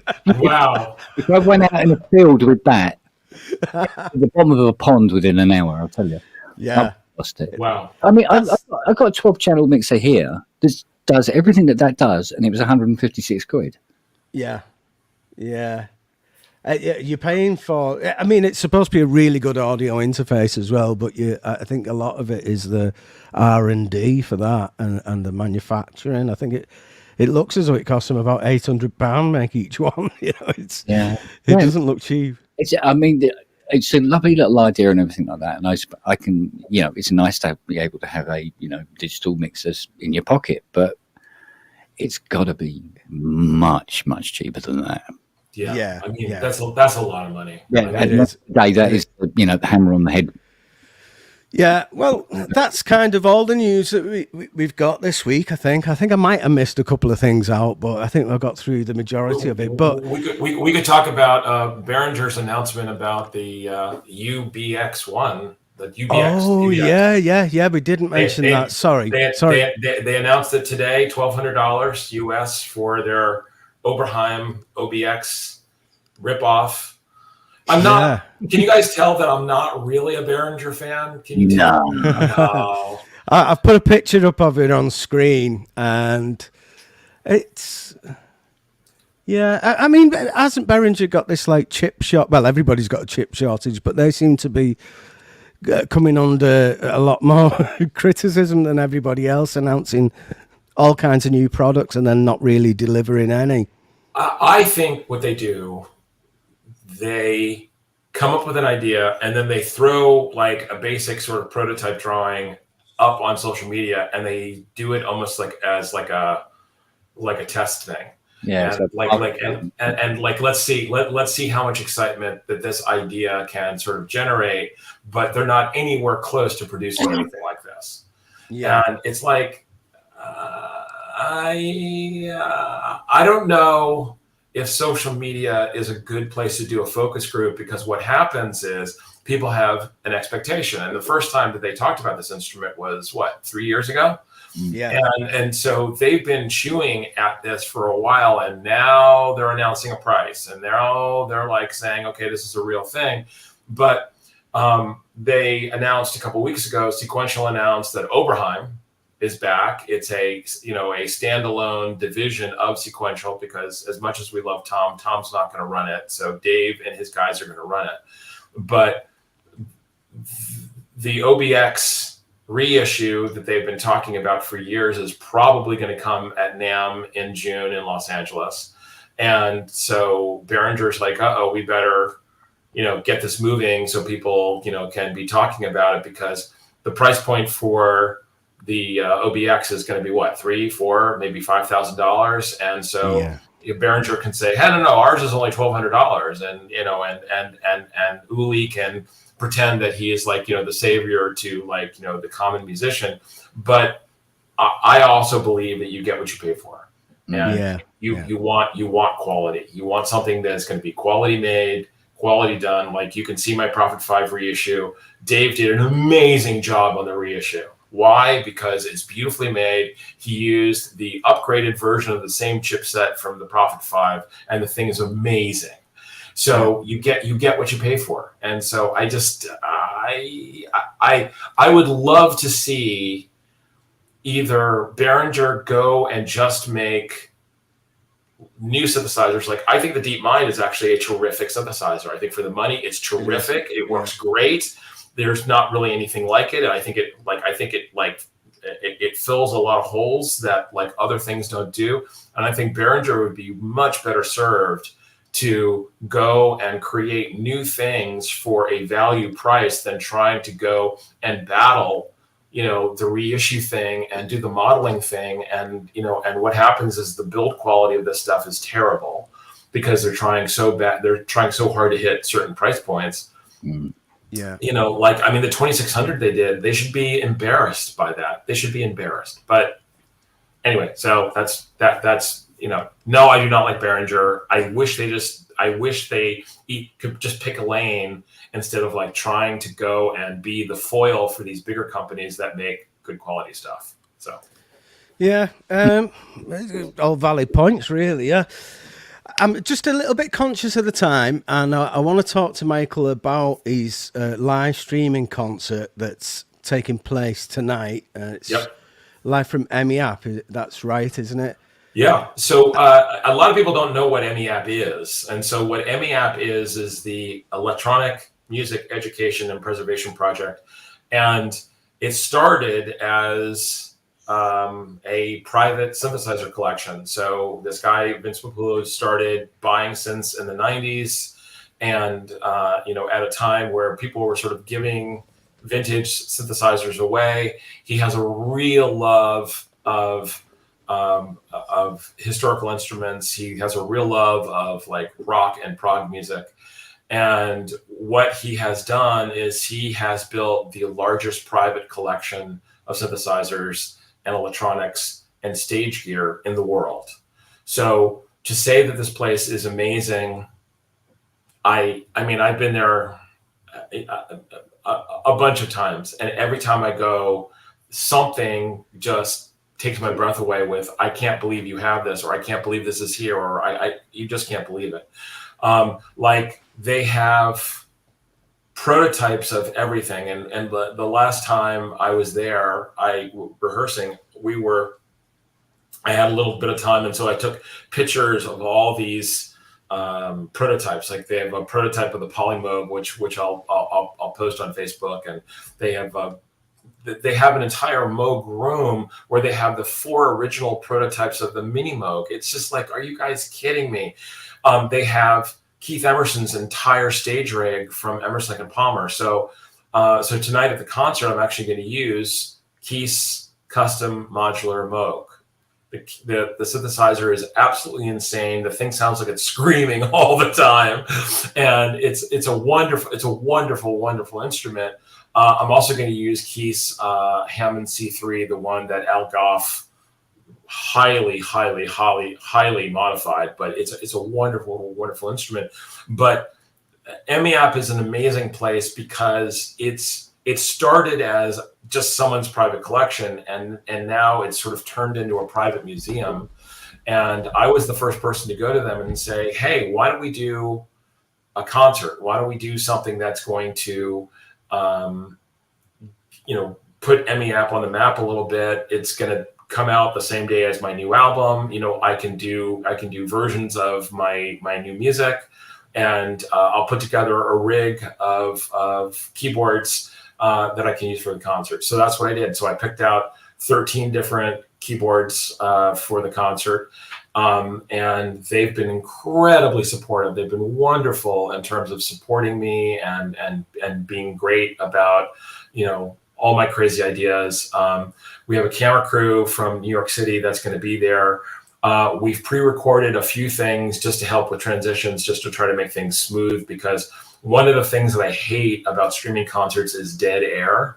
So this is going to move along. I don't even think the whole thing is going to be an hour.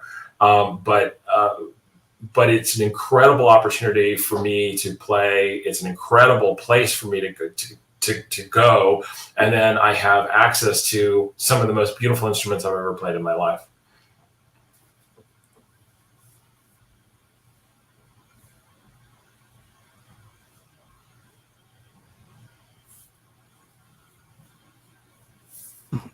One of the things that I was interested in, I was listening to the album earlier, and it sounds wonderful.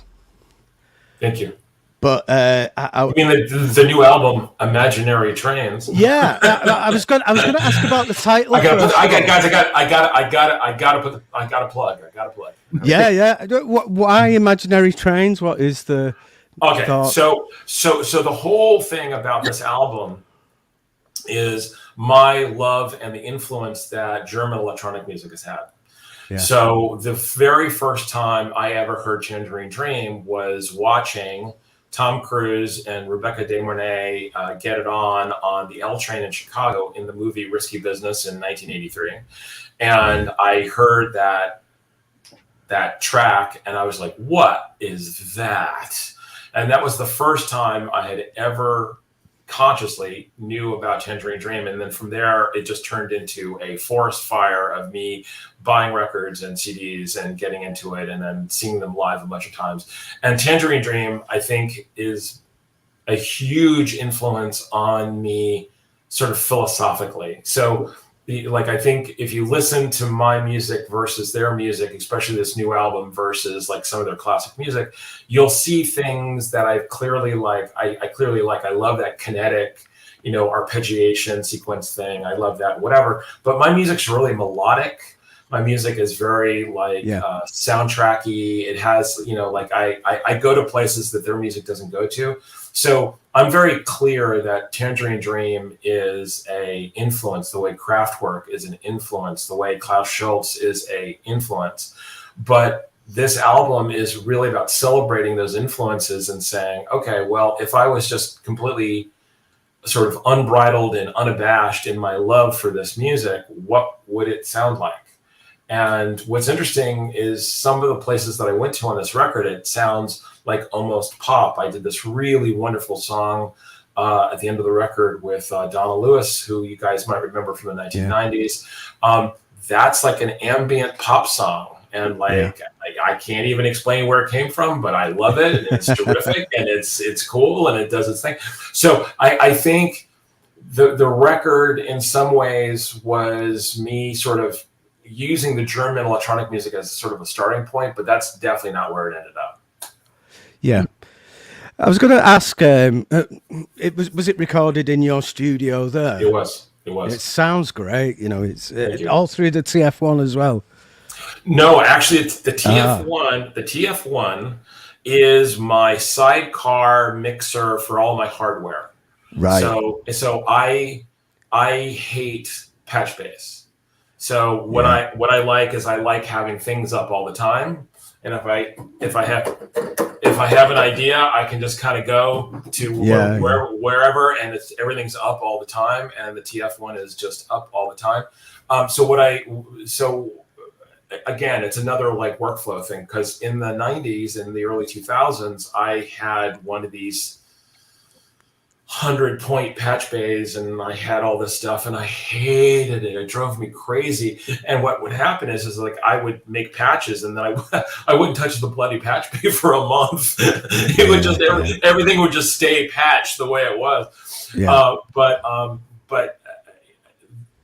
this room is a really interesting room. This is a bedroom in my apartment here in the Bronx with my wife. It's not set up at all as a studio. I have a beautiful pair of Dyne Audio monitors. I do not listen to music very loudly because I work in an apartment building, but I also don't need to. And one of the things that I've really learned in creating my own music is less is more. Less compression, less EQ, less. Because one of the things that I hear a lot, on our friends and colleagues when they do these records, it's just too much. It's like too much compression and too much limiters. Guys, stop using limiters. Stop it. Your mastering engineer will thank you for it. But I really had to. I think it was back in 2018. I did this jazz record. It's me, Vinny Caliuta, very famous drummer, Michael League, who's the bass player of Snarky Puppy. He runs Snarky Puppy. He's a wonderful guy. And then I had a bunch of other people on it. And I learned a lot on that record because I had it so affected with stuff and EQ and stuff. And my mastering engineer basically said, "Hi, just take everything off. Just get the balances the way you want and then send it to me." I'm like, no, but I'm looking for this thing. He's like, "Yeah, I know what you're looking for." So I got the balances the way I wanted it to. I backed everything off. I sent it to him, and it's a great sounding record. And so from that point on, I have been very loath to do a lot of stuff, even on all electronic projects. Like I'll work a lot on, reverbs and delays and doing that stuff. But like a lot of my stuff is not crazy with EQ. It's like if I want it brighter, I'll just tweak the synth. If I'm doing a percussion track and I want it like, you know, more bright or whatever, I'll go closer to the microphone.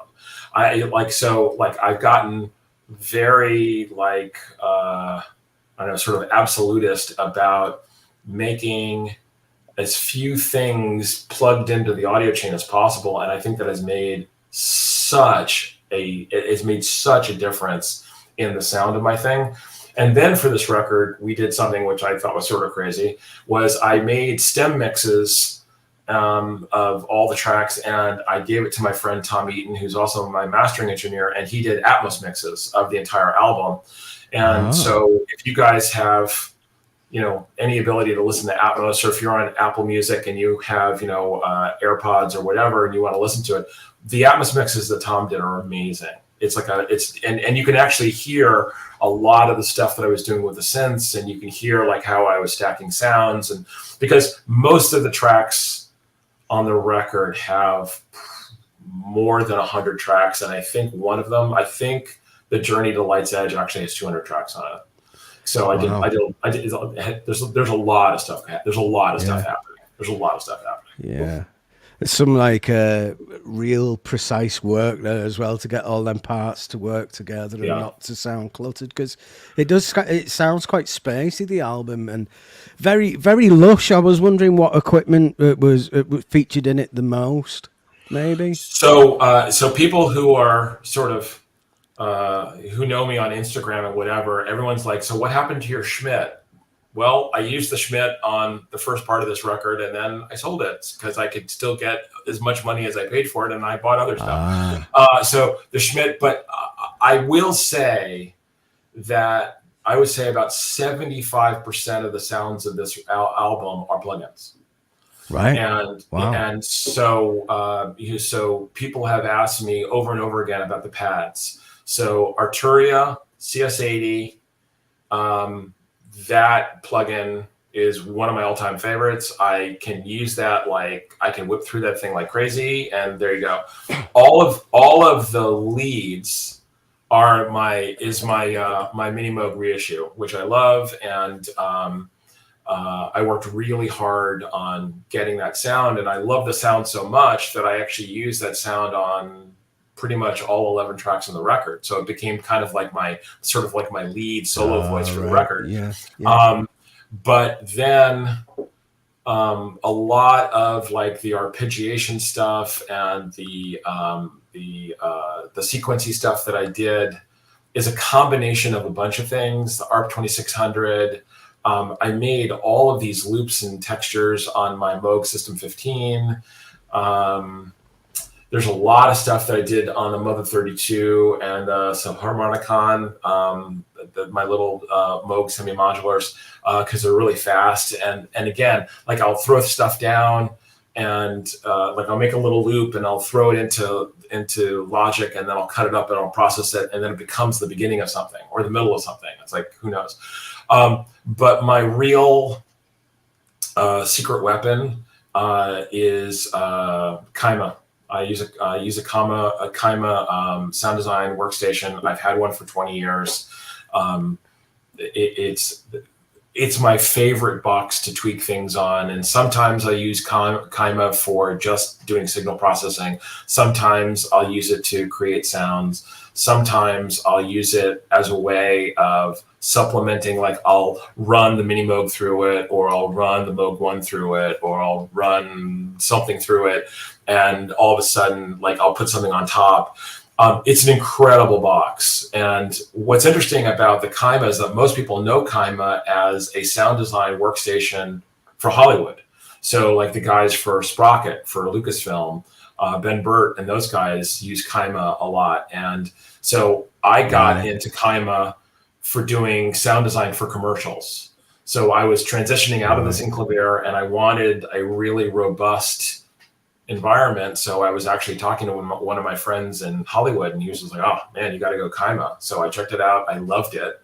And so that's my secret box. Wow, I'd never even heard of it. I read it on something I was reading about you today, and I thought, "Oh, what's Karma? I've never heard of that." Yeah, so if you go to symbolicsound.com, Yeah, and they make it, and and I think there's like 3 people working there, and they're still kind of like putting the screws in themselves, and it's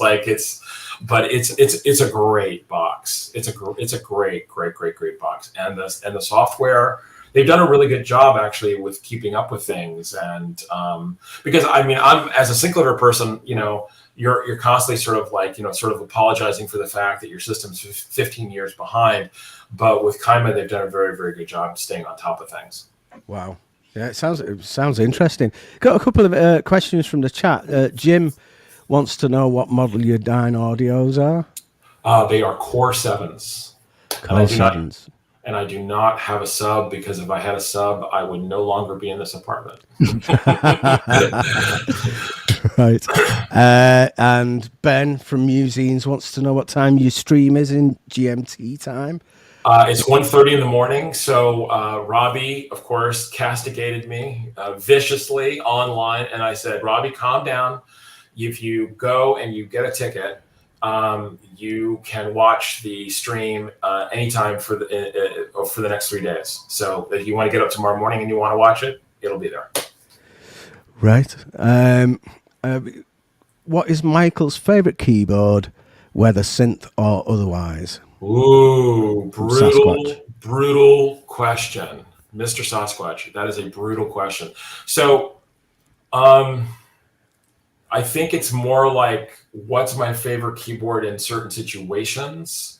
I would say, it was funny. I was having this conversation. I maybe some of you guys saw this. I'm on the board of the Bob Moog Foundation, and Michelle Mokusa asked me to do the video for the last mini Moog they gave away, and we were talking about what's your desert island synth, and I'm like, I think the mini Moog. Because I can cover so much ground on that instrument so quickly. And it's funny, before we started talking about doing the EMEAPP thing, and I created this crazy keyboard rig, and at some point, Ben, I will list from the top of my head, I will do my best, all 13 synthesizers that I'm using, but I'm using 3 mini Moogs. So I'm using a reissue. They have a beautiful 2017 reissue.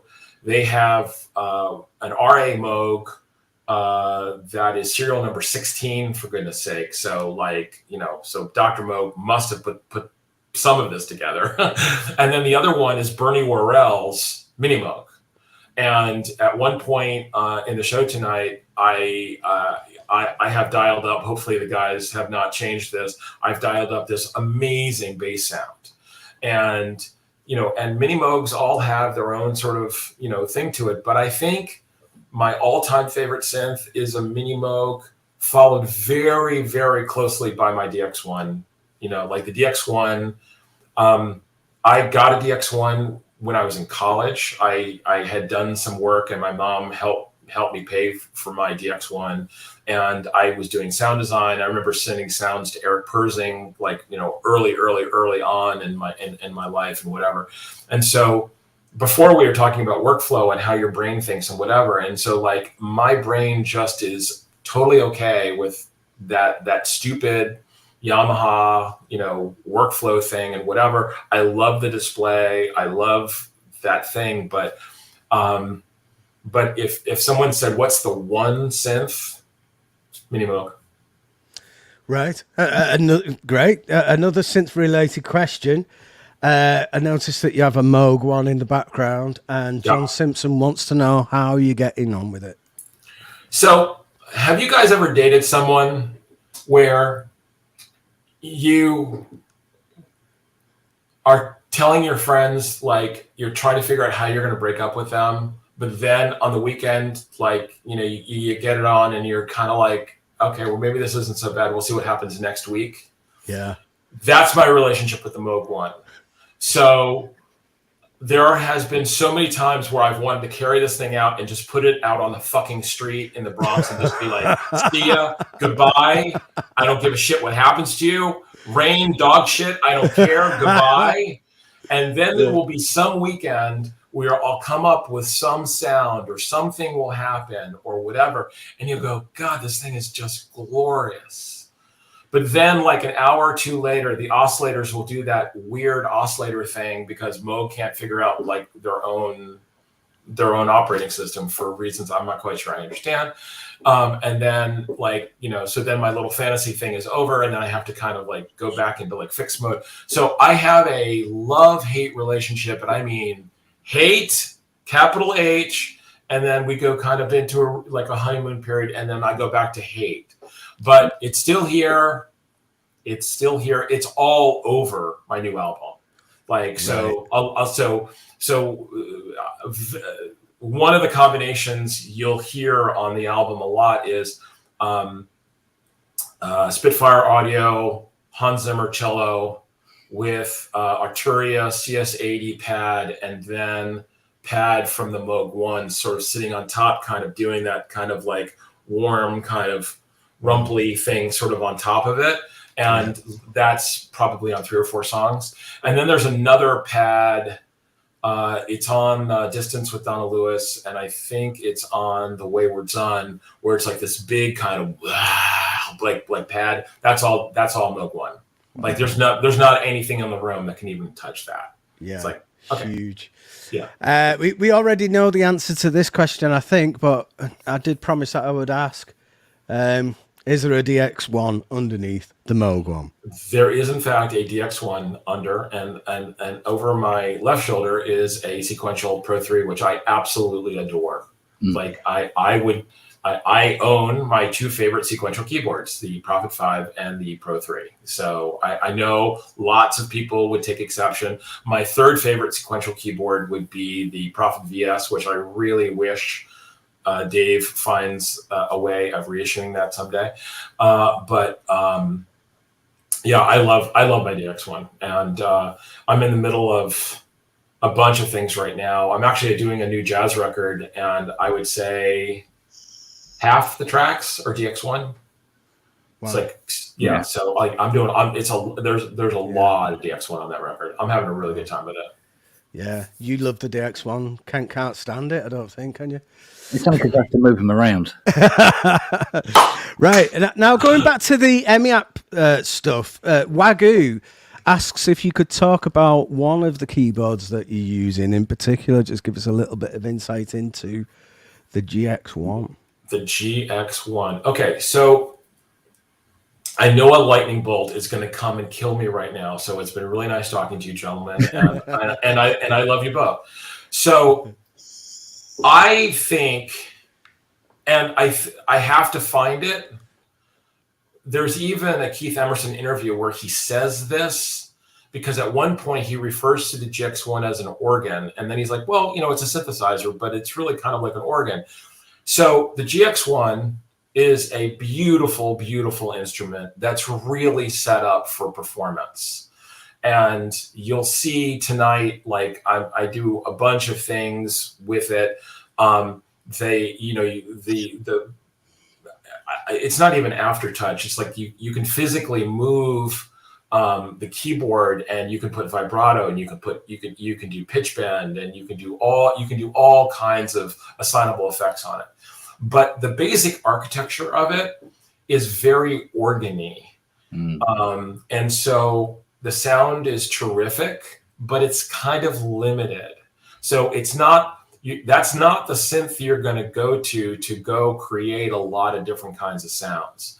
That's the synth you're going to go to that says, okay, I want that fiery, spitty, you know, that sound that like Keith got like on Fanfare for the Common Man, or for like on Pirates or something, that spitty, you know, Tiger in a Spotlight, that thing that he got. But it's a wonderful instrument. It's very intuitive. The first thing is you have to realize that all of the switches and knobs are backwards compared to what you think they would be.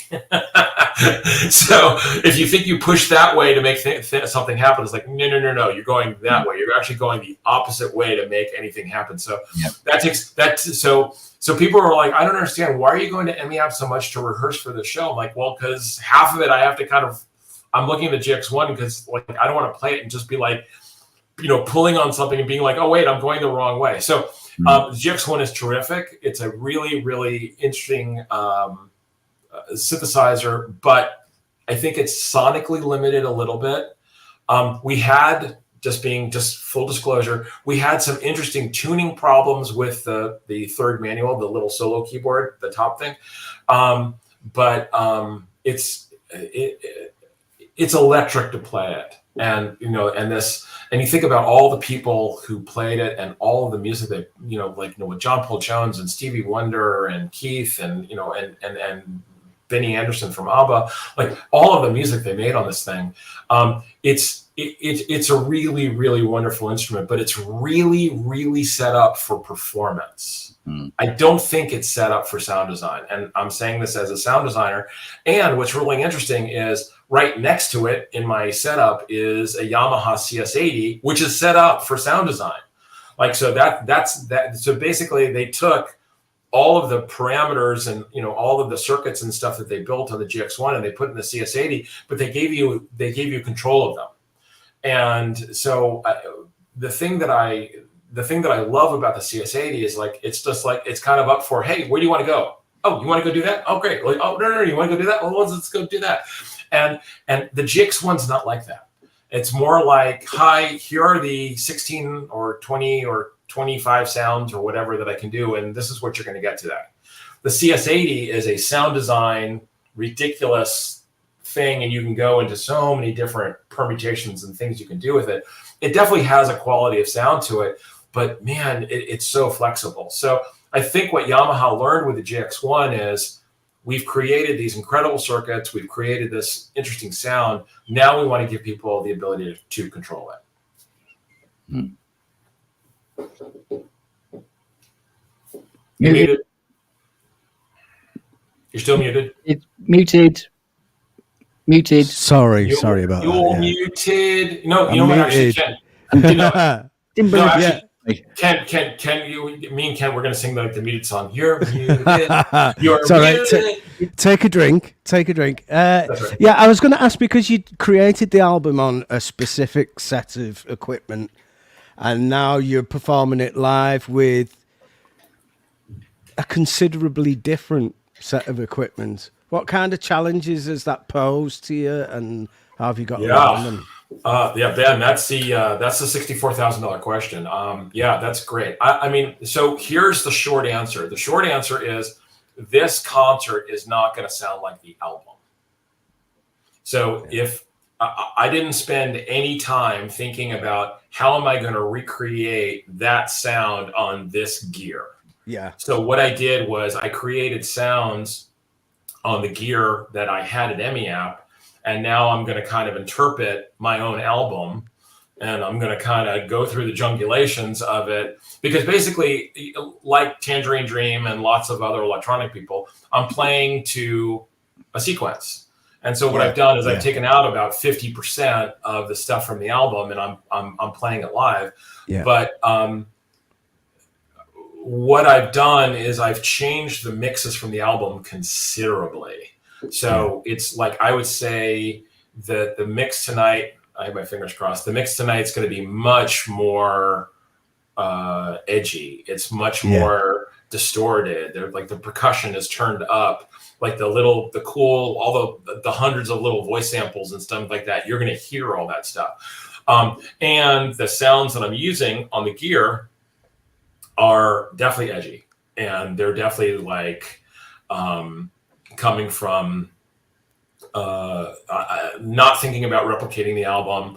And I also, I'm a guy who, I'm not a big like color in the side of the line kind of person. Even when I'm working on classical music, I give performers a lot of latitude to how they perform and how they interpret music, because it's like yeah, this is what I did on the record, but just because this is what I did doesn't necessarily mean this is what I must do forever. I always feel sorry for people who, you know, they've got like their 4 hit songs or whatever, and then they go out and they do shows and they're exactly the same every night. That would drive me nuts. So yes, this is a brand new album, and I'm already interpreting my own music. And so I will try very hard to see if I can actually do the list of all the gear that I have. So, and I think Paul, the director, is actually going to flash a graphic at the beginning of the show, which actually has this list, but I'm going to try to do this from memory. So I'm going to try to go around the room here. Okay. So, the RA Moog, Mini Moog, the Bernie Worrell's Mini Moog, Keith Hammond C3, modified by Al Goff, which is maybe the nicest organ I've ever played in my entire life. And then next to that is a pristine, beautiful Yamaha CP80. And then on top of that is a DX1, which is the nicest DX1 I've ever played in my life, including the one that I currently own. And then on top of the DX1, I'm going to have 2 laptops. One's going to be playing the sequences so I can see what's going on, and the other one's actually recording my performances. And then next to that, I have the Mini Moog reissue, which is actually going to do a lot of the leads and the melodies and stuff. And then next to that, I have a Rhodes 88 from 1974, which is absolutely beautiful and was restored by this guy in Pennsylvania who did an absolutely amazing job. And then on top of the Rhodes is a Oberheim Voice, which is wonderful and wonky and weird, and it's terrific. And then above that is a keyboard that I did not even know existed until I went to EMEAPP, which is a Selena string synthesizer, but it's not just strings. It has a synth, like a mono synth built into it. And so it's basically like an ARP Omni and an Odyssey had a baby, and it made this. And the sounds are wonderful. It's a really, really, really cool sound. Next to the Rhodes is a Yamaha CS80, which is beautiful, beautiful, beautiful one. And then on top of that is a Prophet 5 Rev 3. It's really wonderful, really in great shape. And then next to that is the GX1.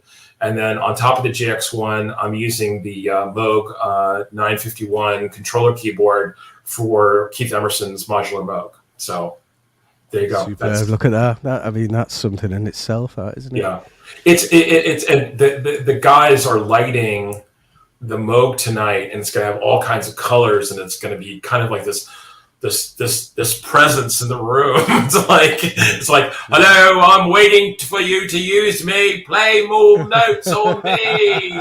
Yeah.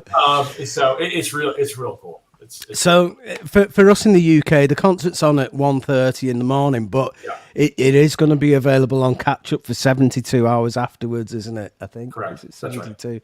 That's right. I'd definitely be taking a look at that, because I just want to see how you use all that wonderful gear. Well, you know, it's actually interesting. There was an interview with Jeff Downs, and you guys might remember, like, after Asia did its first album, he had that incredible keyboard rig. You know, it was like this. It was like 20 feet across or maybe more, and it was up on a riser above Carl, and he must have had, I don't know, 15, 20 keyboards. And some guy from Japan asked him, like, you know, how do you play all this stuff? And he's like, well, what I do is that on a per song basis, I choreograph what I need to do by section. So the way the stuff is laid out is actually laid out the way I need it to be on each individual song. He's like, I'm not running from one side to another during a song because I can't do that. But what I've done is I've laid things out and I've put the sounds up where I need them. And so what I do is I'm moving around the setup, but I'm not running from one side to another.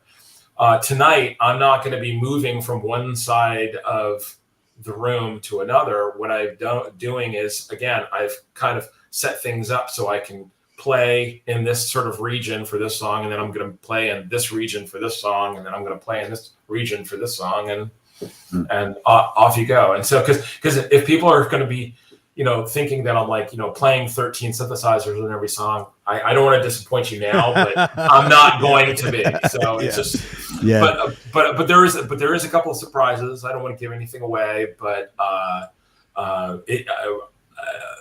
okay. The hint is I'm not doing just music from the album.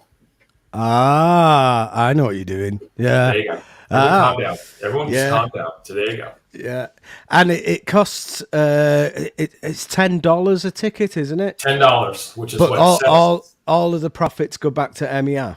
Yeah, so all of the ticket proceeds go to EMEAPP, which is a charity here in the United States, a 501c3. And and what they're doing is they're using this.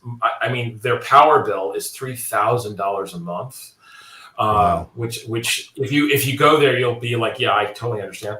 But they're building a recording studio, so you can go to EMEAPP, you can grab one of the pieces of gear, and then you can do overdubs, which I am definitely doing on a future project. I'm going to go and spend a couple of days at EMEAPP and use the gear, use their setup, and then come back to New York and do my thing. But that's brilliant.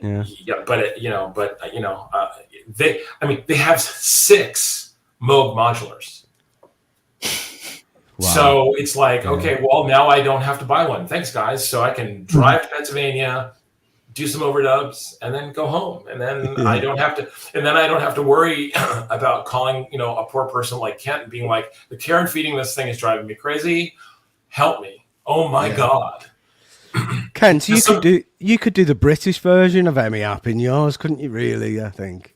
Well, there was an opportunity at one point where there was the right type of machines knocking around all at the same time. Yeah.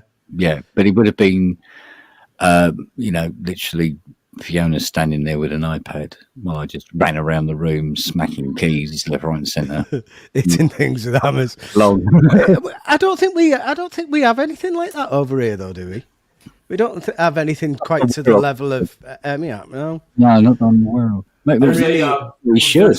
There's a place in Sweden. Yeah. That's a big synthesizer museum. Yeah. And then there's a place in Germany that's a synthesizer museum. But with all love and respect, EMEAPP is... Yeah. Okay, so I don't want to terrify anybody, but I haven't even seen all of EMEAPP in all of my visits there. Wow. They have 2 or 3 18-wheeler trucks filled with stuff that they haven't even unpacked yet. Wow. So I mean, so like, yeah, we can talk about Keith Emerson all day long, but it's like, what are you talking about? They have 24 mini Moogs there. 24. Wow. So I mean, yeah, you can talk about the prototypes and whatever, but it's just like, it's just you literally can't believe it. Like all of these one of a kind synthesizers that they have, it's unbelievable what they have. It's unbelievable. And you say to yourself, okay, here is a place that's really committed to preserving this and saving the legacy and keeping this stuff in absolutely pristine condition. I mean, I think even Kent would be impressed, because this young group of people from Philadelphia who are all technicians. They come up every Monday. They have a little hospital there. They have a very nice bay to take care of all this stuff, and they fix everything that needs to be fixed, and then they come back the next week. So they take very good care of this stuff. I mean, I don't want to say museum quality doesn't really mean anything to anybody, but it's like if there is like a space beyond mint, this is what these guys are doing. Yeah. Wow. Yes, that's amazing. Do they have a VL1 there? Because you mean like my VL1? Yeah, because Ben from Musings asks if you can talk about your use of the VL1. Oh, okay, so I may start crying or breaking down, or I don't even know. So everyone just calm down. Okay, so I looked for a long time for a VL1.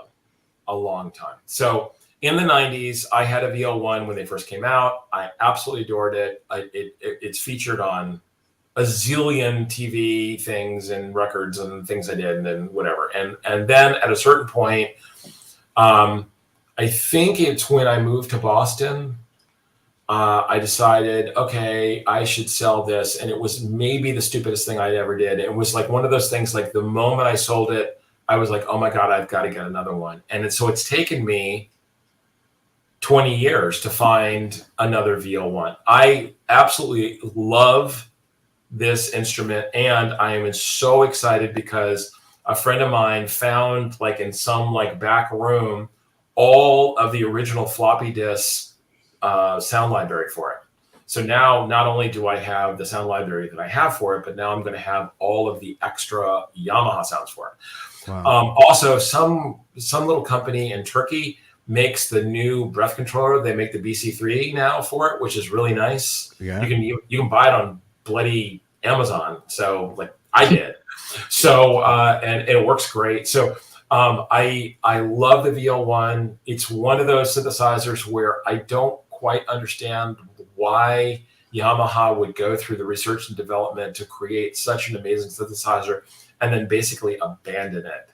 Like the technology is incredible. It didn't really cascade down into cheaper products, did it? I know the EX5R had a version of the technology in it, but it's not, I don't think, it's not how, like Roland will develop something like on flagship synthesizers, and then eventually you're going to end up with a £250 synthesizer with some of those ideas in it. But it just seemed to just be cut off, didn't it, before it had got started? It's like they started it and then they just like dropped it, and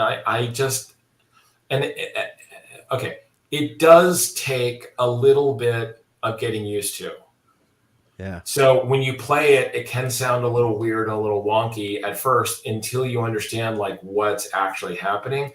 But once you start practicing a little bit and you get into a little bit, it works wonderfully. It's not like a Rolly where you basically have to like really learn how to play the bloody keyboard, but the VL1 does require a little bit of like a reset. But I think the keyboard on the VL1, the controllers on the VL1 are some of the best of any keyboard ever. Yeah, brilliant. There you go. Brilliant. Just one final question from the chat. We pretty much like discovered that the Mini Moog is kind of one of your main go-tos, but what about your least favorites and why? Wow, least favorites. I don't like keyboards where you've got to like go through like a million pages to get to things. So maybe that's my problem with some of the Roland stuff, because they seem to be like, even on their newer stuff, which doesn't make any sense to me, like you still have to like go through all these menus. It like drives me nuts. I don't know. There's not really anything that I really dislike. I don't like badly made gear. Like I don't like things that are I don't like things that sound bad or sound thin. Like that's one of my big pet peeves with Behringer, that I think on the output side, I think they really cut a lot of corners, and you can tell, and it drives me nuts. But I don't know. I think I've been in situations in studios in New York City where we have to do work and you are surrounded by gear that you don't own or you wouldn't buy like in 1,000 years, and you still have to get the work done. So I'm not really a good person to ask what do I not like, because I can make anything work because I have. Yeah. So it's like, like, hi, we've got 2 hours. Hi, this is what you got. Okay, we'll go make it work. Okay, we'll go do this. And okay, we'll do this, and boom, boom, boom, boom. And that's it. So when you're really producing stuff, you don't really have the luxury of being like, this doesn't really work for me, and going into kind of a diva mode. It's like, hi, you got what you got, make it happen, hit it, go. That's it. Yeah. Yeah. Kent, have you got any questions for Michael? No, I think the chatties have pretty much covered everything. Yeah. Well, we've gone over by 15 minutes, but I'd like you to wish you all the best for tonight's live stream. I hope it goes really well. I think the album's brilliant and it deserves to sell loads and loads of copies. Don't forget that any money tonight goes towards EMEAPP keeping that wonderful place going. Thank you. And also if you buy or download the album, 10% of that's going to go to the Bob Moog Foundation. So brilliant.